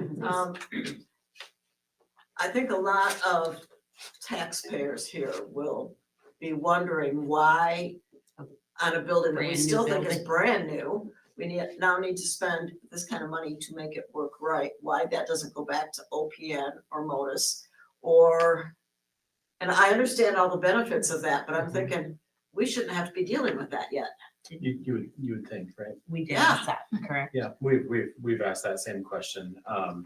And a lot of it comes down to what sort of education and training do our people here have on the systems that we have? And what do they know about running the systems that we have? And turns out it's very minimal. And so when you talk about contracting with them to have them come in and come back in and do this work, it may help us in a very short term, but we're looking for more of like a long-term gain or a long-term output from this, rather than just we'll come in and we'll fix this little problem here for us, and then we'll say, see you later, before having to try to call them and have them come back in and go back through the whole process. So having the ability to use funds, because if the board decides to go through with this, these get to be come out of Pebble funds to be able to pay for this. We talked with our auditors; it meets all the criteria for what they're doing there to be able to purchase out of that, and then again to be able to offset a significant general fund cost there for us. And I'm guessing it's standard practice that the building company just gives you the building and says here. Yeah, and Is just that, very is that, and if I can jump in, that the new model energy code requires commissioning, which is a similar process that's there from the start during construction, and that's to make sure that things are installed right, the staff's trained and educated. So moving forward, if you guys do new bigger projects, that project will be commissioned and that will help. And it's a great question. We get this question asked all the time, but it goes back to, since buildings are so complicated, it's a blessing and a curse. I mean, on the good side, you can do so many things. On the downside, you click 2 or 3 things because you didn't quite understand what you were doing, and now you're going to run a lot less efficient. And the end user may never know the difference, because I might heat that air, cool that air, heat that air again, all the way by the time it gets to you and you're comfortable. But hey, all that stuff that happened in the process. So that's why we focus so much on education and training on the back end, so that 2 or 3 years from now, you're not in this same dilemma, which you easily could be if that knowledge isn't passed on. Do you have any indication from looking at the bills if the building was working at peak efficiency when it very first opened It has been expensive from the get-go. from the get-go? Unexpectedly expensive. I was shocked the first time I got a bill. Typically, if you think about a 2,000 square foot home, should be somewhere in the neighborhood of about $150 a month. And so if you extrapolate that across to a 130,000 square foot building, it's about what it should be, maybe just a touch higher. I mean, we're blowing that out of the ballpark within 2 or 3 months. It's just the amount that we spend on energy is it's wild, especially from the high school. Nice. So Thank you for letting me ask. of course. Well, and kind of following up with that, Tori, that, I'd heard from an individual and I shared with Brett that, that when the building was built, that the system was optimized at that time. He said it was done, it was ready. And so then when Brett told me those examples you showed tonight, I was like, yeah, but we need to update. I mean, there's a couple things, examples you gave. So it does make you wonder why in 2 years Yeah, I mean, this is you not guys aren't working. unique. This happens all the time, all over the place. That's kind of disappointing. One Yeah, of the very things- disappointing. And one of the things too that Nick had shared with me when we initially did our walkthrough was, during COVID, one of the things that you could do or that was kind of recommended was your air intake and your air vent. It was saying like open them up as wide as possible, get all the air coming in, and now we don't know how to fix that. So or how to change that because we don't have the training on the system. So like in the summertime, for example, in August, we're pulling in over 100-degree heat, having to condition that down to 53 so that the moisture comes out of it, sending it back into the system to heat it back up to 68, 69, whatever, and then blow that back out. And the amount of energy that takes obviously gets reflected in our bills, but is quite tremendous.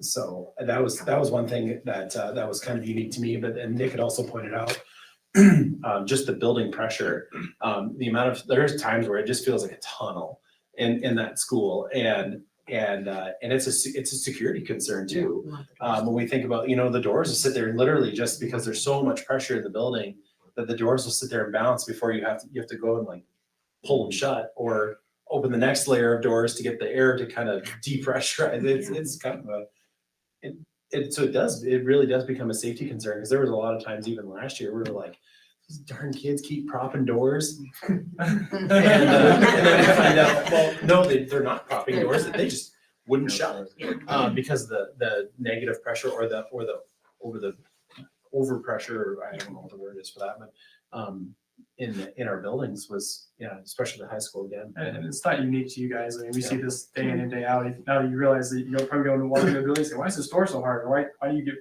air in your face when you walk in? A lot of buildings have these issues because there's so many things that are interplaying with each other.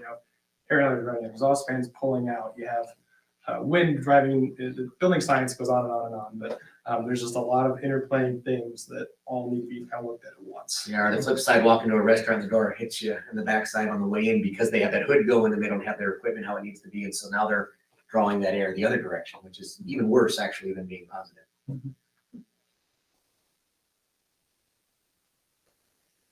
Any other questions? All right, thank you for the opportunity. That's cool. Thank you. I would presume we're just looking at this at the high school because it is such a large sum compared to the other buildings. Correct. And should we foresee down the future that we might want to do it to our other buildings as well? We'd sure have that option, I would say.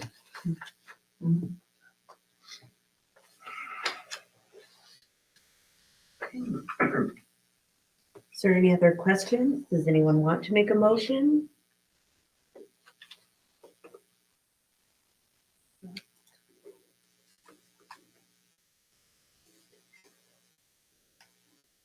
You need a motion. I make a motion to approve the agreement Proposal as presented. I would make a motion to approve the proposal as presented Bye. by Optimized Systems of Iowa in the amount of $60,415. I will second that. Because you don't have to repeat it. Yep. Oh, sorry, did you say? Yeah, because I don't have to repeat it, right? Yeah. And we do have, it can be withdrawn or modified within 60 days if not accepted. It says right here or something. They'll pay within 30 days. Yep, okay. We have the funds within the. Okay, we have a motion and a second. Please call the roll. Boyd. Aye. Rip Hagan. Aye. Fields. Aye. Davendek. Aye. Silva. Aye. If students do get involved with that, can I tag along? Of course. I suppose we'll allow it. If that's allowed? Yeah. Okay, we're gonna continue forward here on a resolution to join the Iowa Local Government Risk Pool. So the Iowa Local Government Risk Pool is a a risk pool that would allow us to pull our natural gas payments out of our general fund and then place it into our management fund. So the local government risk pool is considered it's like a risk insurance. So it's similar to that of like a liability insurance or property insurance. So there was, I will just be very transparent about it. There is some disagreement between the Department of Education and the state auditors. I have it in writing from Rob Sand that this is legal. The other part is, and this is gonna sound really fishy, but there are 177 currently other school districts in the state of Iowa who also belong to the local government risk pool. So we are not unique. Every district surrounding us all belongs to it, that we border with. They're all in this. And then Larry Sigel, who's the president CEO of Iowa School of Finance, he pushes this program incredibly hard. And I would struggle to see how 177 other school districts are in this without having concerns as well. So the money that we would pay, so if you look at what our natural gas costs are, again, those all come in as a form of a premium that we are allowed to take out of our management account. So while our natural gas costs would be this year, we're kind of on pace for somewhere in that 110 to 120,000 range. The premium that we would pay through the local government risk pool is higher than that because you do pay a premium to belong to it. So we'd be looking at a total expense of $124,865.80. The benefit of being in a risk pool is that if the total cost of natural gas are for the entire pool are less, then we would get a refund on what we've paid. And if they're higher, we don't pay anymore. So for some reason next, and this will start for FY25. So if we were to have just one of the wildest, nastiest cold weather winters, whatever, and our natural gas costs way over and exceed that $124,000 mark, we don't pay anymore. We're locked into that rate.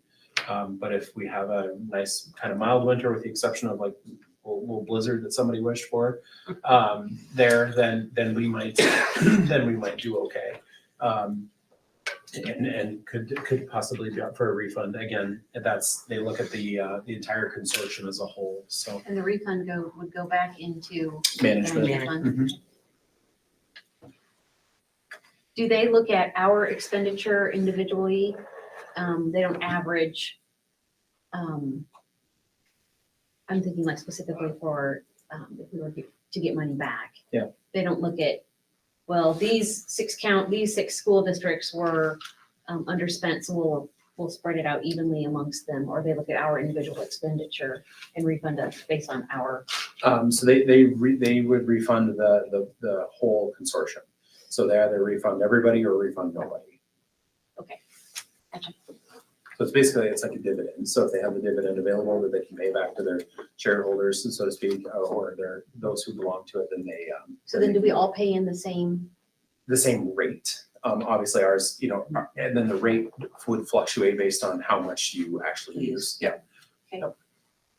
Thank you. So like we would pay like the same, like as like a Patriot or Southeast Valley, we'd pay the same rate, but obviously they base it on what we paid from FY '24 in terms of our gas. So they go back and they look at our anticipated costs and then put their premium on top of that. Okay. Do they reevaluate that every year? So Every year, after yep. we've done some optimization, perhaps our, actually, Yeah, that's and expenditures will be lower. we may come through this in a year and decide in a year, this isn't worth it. And for us to put it back. So we're not locked in. This is not like a lifetime thing. It's a 1-year deal. So we can go through it. We may hate it. And, you know, it's like, they'll show us, be like, hey, here's our premium and here's what we would have actually paid, or, you know, vice versa. And kind of give you that look of, basically you can make your own decision of if is it worth it or not. This is about the same time that they're trying to get renewals for next year. They have 99% of districts will continue. I mean, and I would assume that those who are gonna maybe drop out of this would be those where they're like, oh, hold on, our actual natural gas costs would have been like, you know, significantly lower than what we're paying in as a premium. Like, that's not worth it for us. And they'll move it out, or possibly there's a multitude of reasons. Could be pre-funding their management account for like an early retirement incentive. So maybe we're not going to add to that management account. We're going to kind of play with some of those funds a little bit. Yeah. And it's not an automatic, an automatic renewal. It's not. No, Okay. we have to Okay. enter it and take board action to be able to renew every year. Yep. And will they provide us with the numbers that you just said? Here's what. Yep, they'll do it. And I can ask for that at any time. Okay. Athena Simpson is her name. She's the one who oversees this. I can ask for her a cost comparison literally at any time to say if, you know, we could look at it, you know, maybe we just schedule to look at it in like December or something and say, well, how are we doing? Yeah. Are we kind of on track, or are we spending way less or not? So. Okay. Excellent.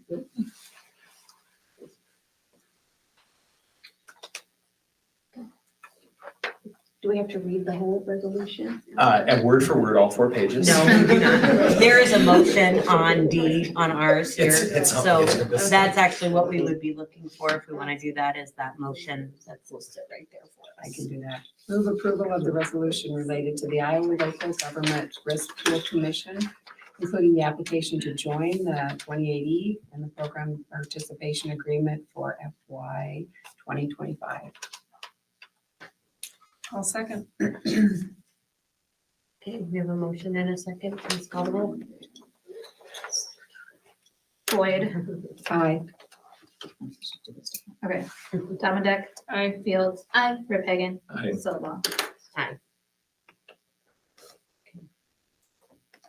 E-rate network, That's me. Brent. Yeah, just want to quick do the slideshow for me. So essentially, if you don't know what E-rate is, it's a 7% discount that our district qualifies for Category 1 and Category 2 funds. Category 1 funds would be our internet circuit and fiber connections.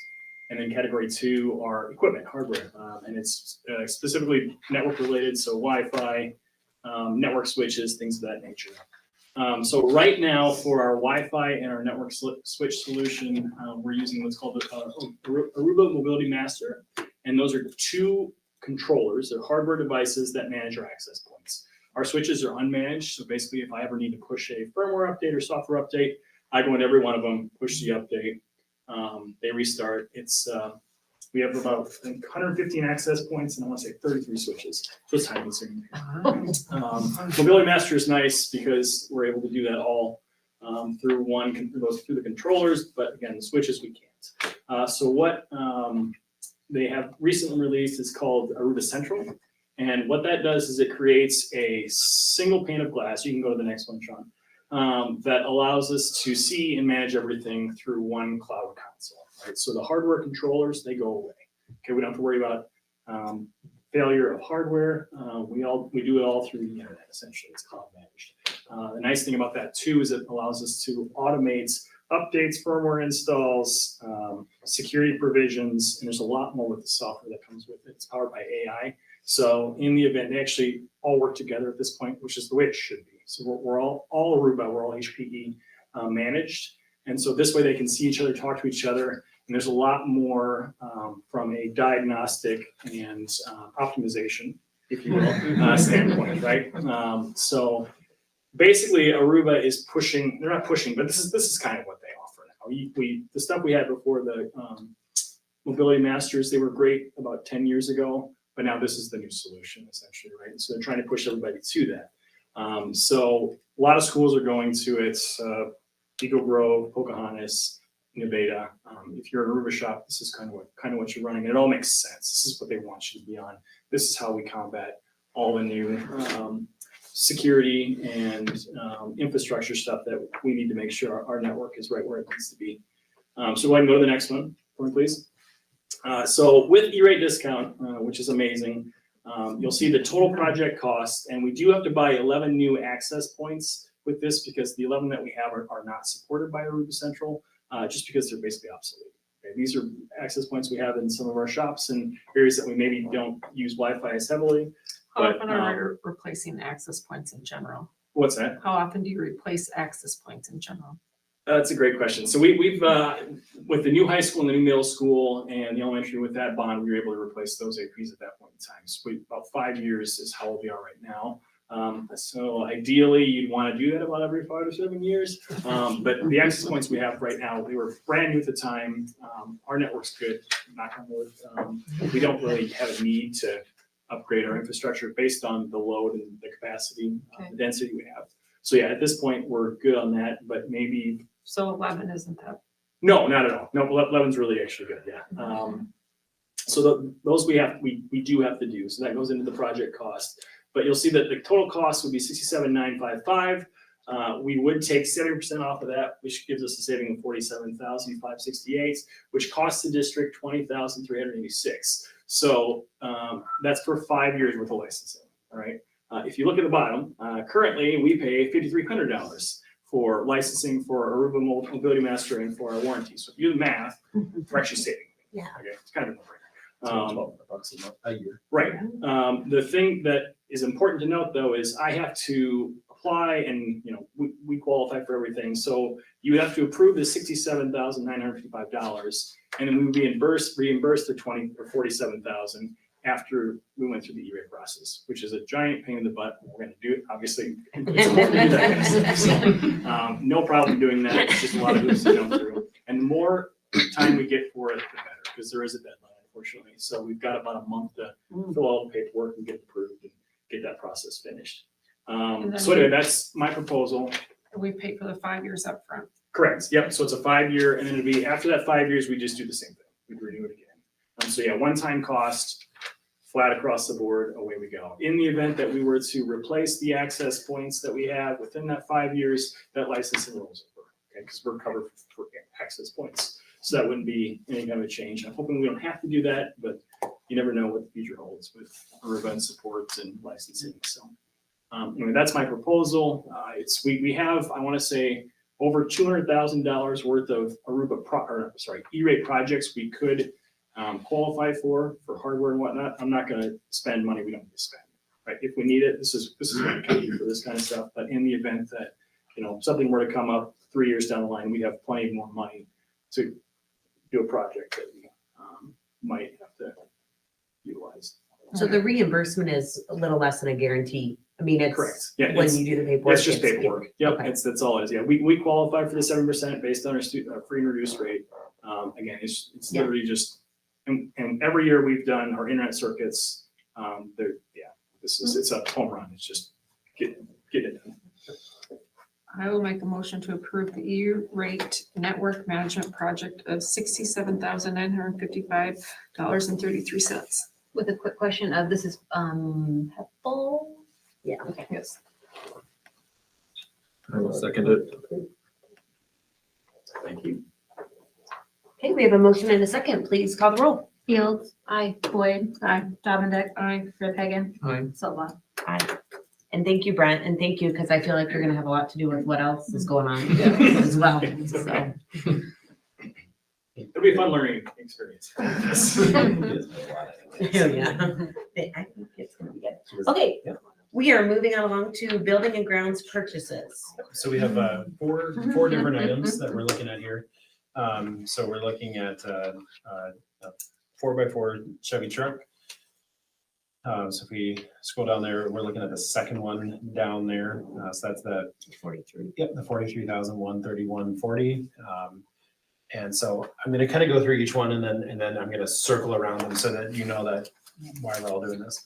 The second one is a dump trailer. It's a gooseneck dump trailer. And then we have a snow plow, which will be, it's a blade that goes on the front of the truck. In the quote there, you'll see the 10,900. They put on the quote to have sales tax, which obviously we don't pay sales tax. And then the last one is a skid loader. So a couple of the reasons, actually multiple reasons why we look at a purchase like this. So currently, Sean DeMoss, our awesome outdoor maintenance guy, he is driving his own truck and he is hauling one of a trailer that's and so right now he's using his own personal equipment to be able to haul this trailer around that hauls around our implement. So if it's mowers or one of the JCBs or something like that. And so he's doing that work. We do only have one plow or one truck with one plow. We have a V-nose plow, which we actually approved last year. So this would give us a second plow for when we have snow in like 2 or 3 years from now. For us to be able to kind of clear and get those parking lots cleared just a touch faster. The other thing is that we have about 125 ash trees that are on our property that at some point are going to have to come down. Of those 125 right now, I believe Sean said there's 80 that are currently dead or in the process of dying within the next year. To be able to just remove one of those trees on its own, we've got quotes from anywhere from 1,500 up all the way up to 5,000, depending on how difficult or how big the tree is to pull down. Sean and Adam believe that and Matt Fetcher believe that they can get a large majority of these trees down on their own. And so even if you just look at the cost of what we would pay to bid out having somebody else to remove the trees, it would way over and exceed what I'd be asking you to approve for them to have a truck, so that one, Sean's not driving his own vehicle. We're able to haul a trailer that now can haul all of our implement. And if we need to, haul away trees and things like that, we'd be able to do that. A plow to have a second option to start clearing parking lots so that we're not limited to just one.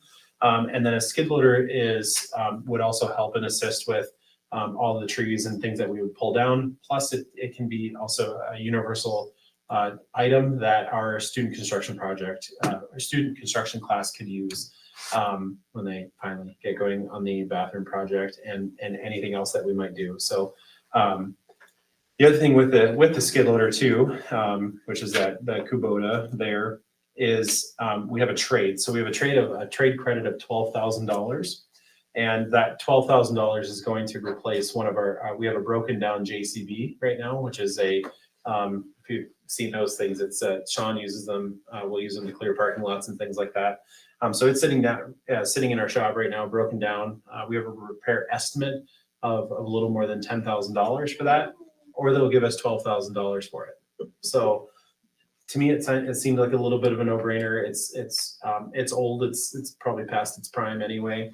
So to replace that for a new skid loader that we can use in multiple different avenues really just kind of makes sense. So so those are the 4 buildings and grounds purchases that we're needing. We've factored this in when we're looking at our physical plant equipment levy, our PREPA worksheet. We've factored in the purchases of these. And we factored in the optimization process, the E-rate work and all that. So, well, it seems like we're approving a heck of a lot of money tonight. These are purchases that we've already kind of factored and planned for. I was gonna say, because you have now established a plan of what you want to, like, looking at 5 years out, correct? Yeah. So we've got this year. I've got this year solidified. Michelle and I are going to actually really meet on Friday and start the process of really deepening our understanding of what it is that we need as a district from expenses that would come from Pebble sales tax. Yes. So pretty solid on what we need for the remainder of FY24 anyway. Did we look elsewhere for the skid loader?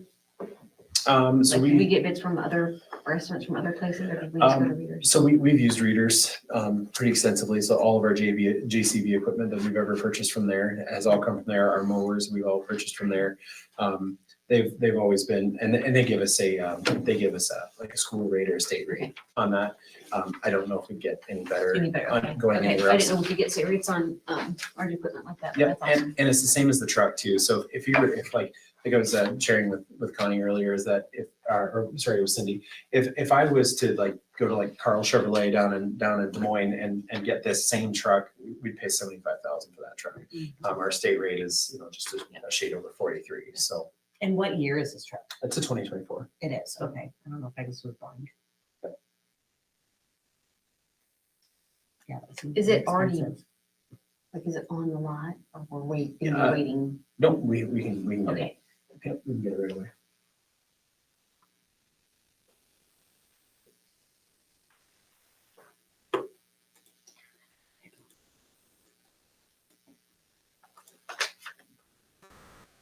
And we have a motion for, you want to approve them individually, or can we approve them? We can do them together if we think that, if we don't need to break them apart, let's do them together.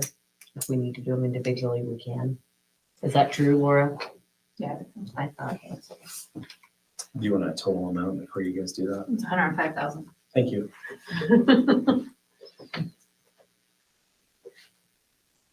The only one that I was kind of like, do we really need a second plow, another plow? But if we only have one for all three, we're already running kind of on the low side, I would say. Yeah, it's a Vino, so they take a beating, for sure. So it also helps them. I won't throw out the bus one more time. Sorry. Do we have a second truck to use the second plow, or we be putting it on? This would be the second truck to use the second plow. The truck we have now has a plow. Got it. Yeah, So we the white. wouldn't the We white already one. have one. We We already have one. We have one. one. That doesn't For the get owned by a district. personal. Yeah, employee. okay, Yep. that's, Yeah, that's the white one. That Got it. Adam will use. yeah.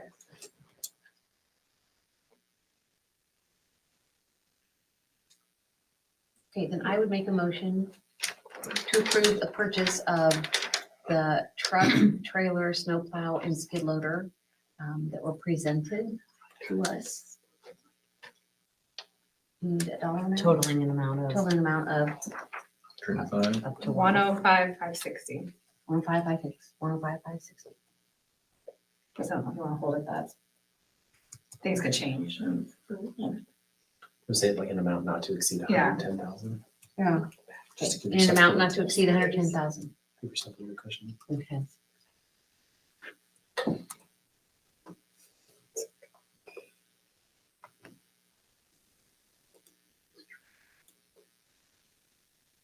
Okay, we have a motion. Do we have a second? One second.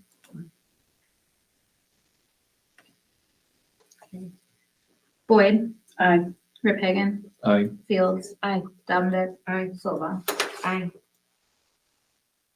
Okay, next up is the employee pay request. It's basically that somebody is out of personal days, and so instead of charging the full amount, we're just going to dock their pay, what it would cost to get a sub. So the district's not out anything. And this is for Sean Thompson for being involved in a state athletic.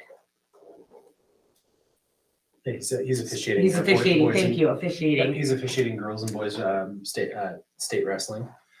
This is something that Sean has done for a number of years. It's kind of an honor to get selected to be a state official. To my knowledge, he's the only staff member that we have in Greene County who is selected to be able to do this. So when Tim asked the question earlier to me of is this common? It's common for Sean, yes. Is it common when you look at our staff as a whole? Absolutely not. It's a rare exception to the rule. One thing that I just to be cautious is that this will be a precedent now that we've set. I think the major difference is this isn't just any old officiating. We're officiating at the state level. And if the decision is to kind of go forward with his request to only dock him at the rate of a sub for the day, is that we would set the precedent that this would include, like, you know, we think about judging for state speech or judging for, you know, any other fine arts activities. We would need to amend and update our handbook for 24-25. To my knowledge, I don't believe there are anybody that is looking at doing any sort of officiating or judging or anything like that at a state level that would interfere with their school day.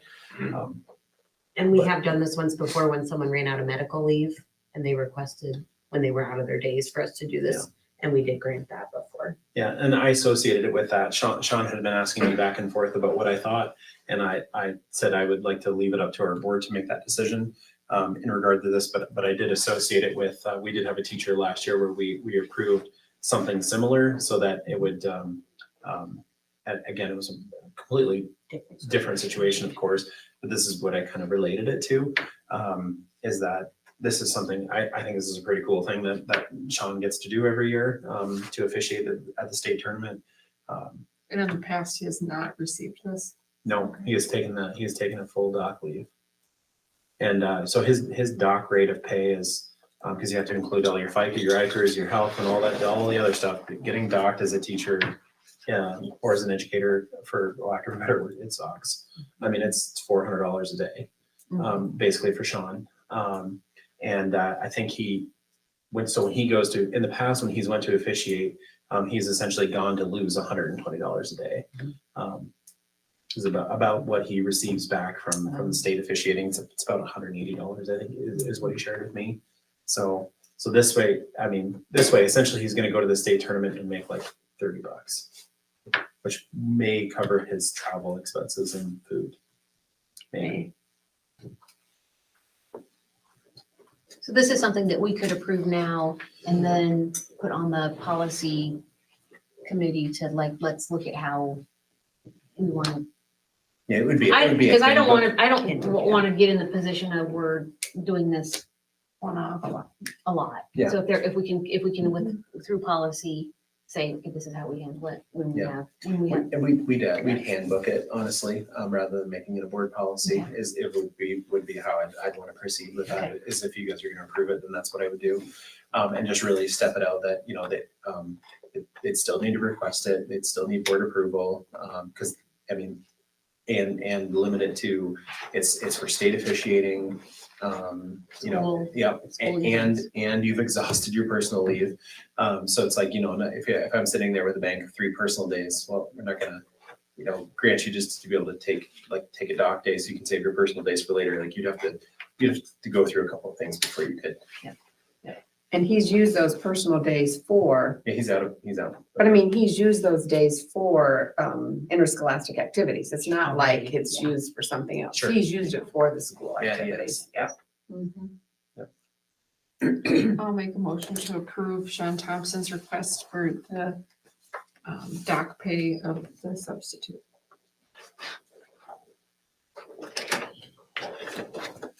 I'll second that. Motion and a second, please call the roll. Rip Hagan, Aye. Boyd, Aye. Dominic, Fields. Aye. Silva. Aye. Good luck, Sean. Okay. March board meeting day, if anybody else noticed, it's during spring break, which I'm doing nothing, so it depends on when you guys want to do our meeting or not. Check the box also. Everyone else might. We honestly,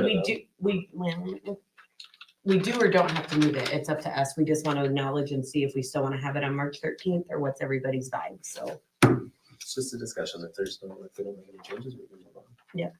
I would be remote. Okay.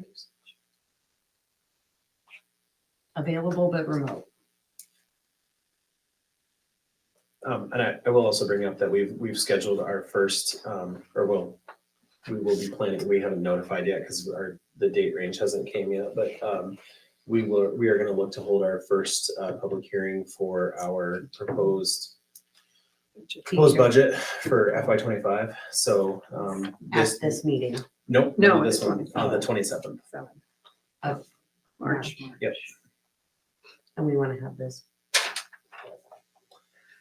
Yeah.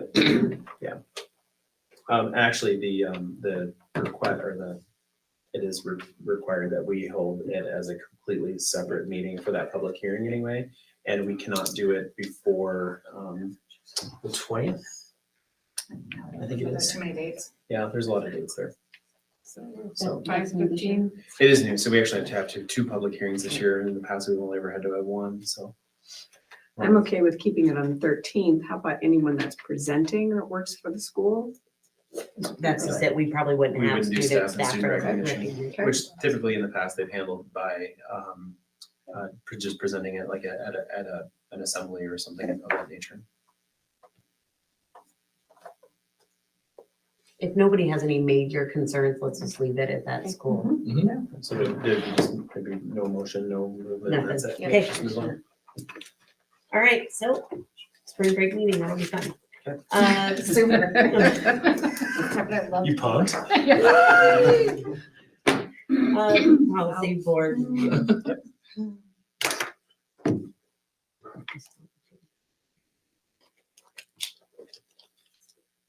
Oh, we have one. Oh, yeah, there's, It was, on the foreign oh, exchange students. switching the just- wording Yep, so instead of being the number 4, it's spelled out for, or, yeah. and one, same difference. I'll make a motion to approve board policies, 604 through 604.8. I will second that. Motion and second, please call the roll. Boyd. Aye. Fields. Aye. Dominic. Aye. Rick Hagan. Aye. Silva. So Bob, being there, no other business meeting adjourned. Good job. 7:27. Marathon.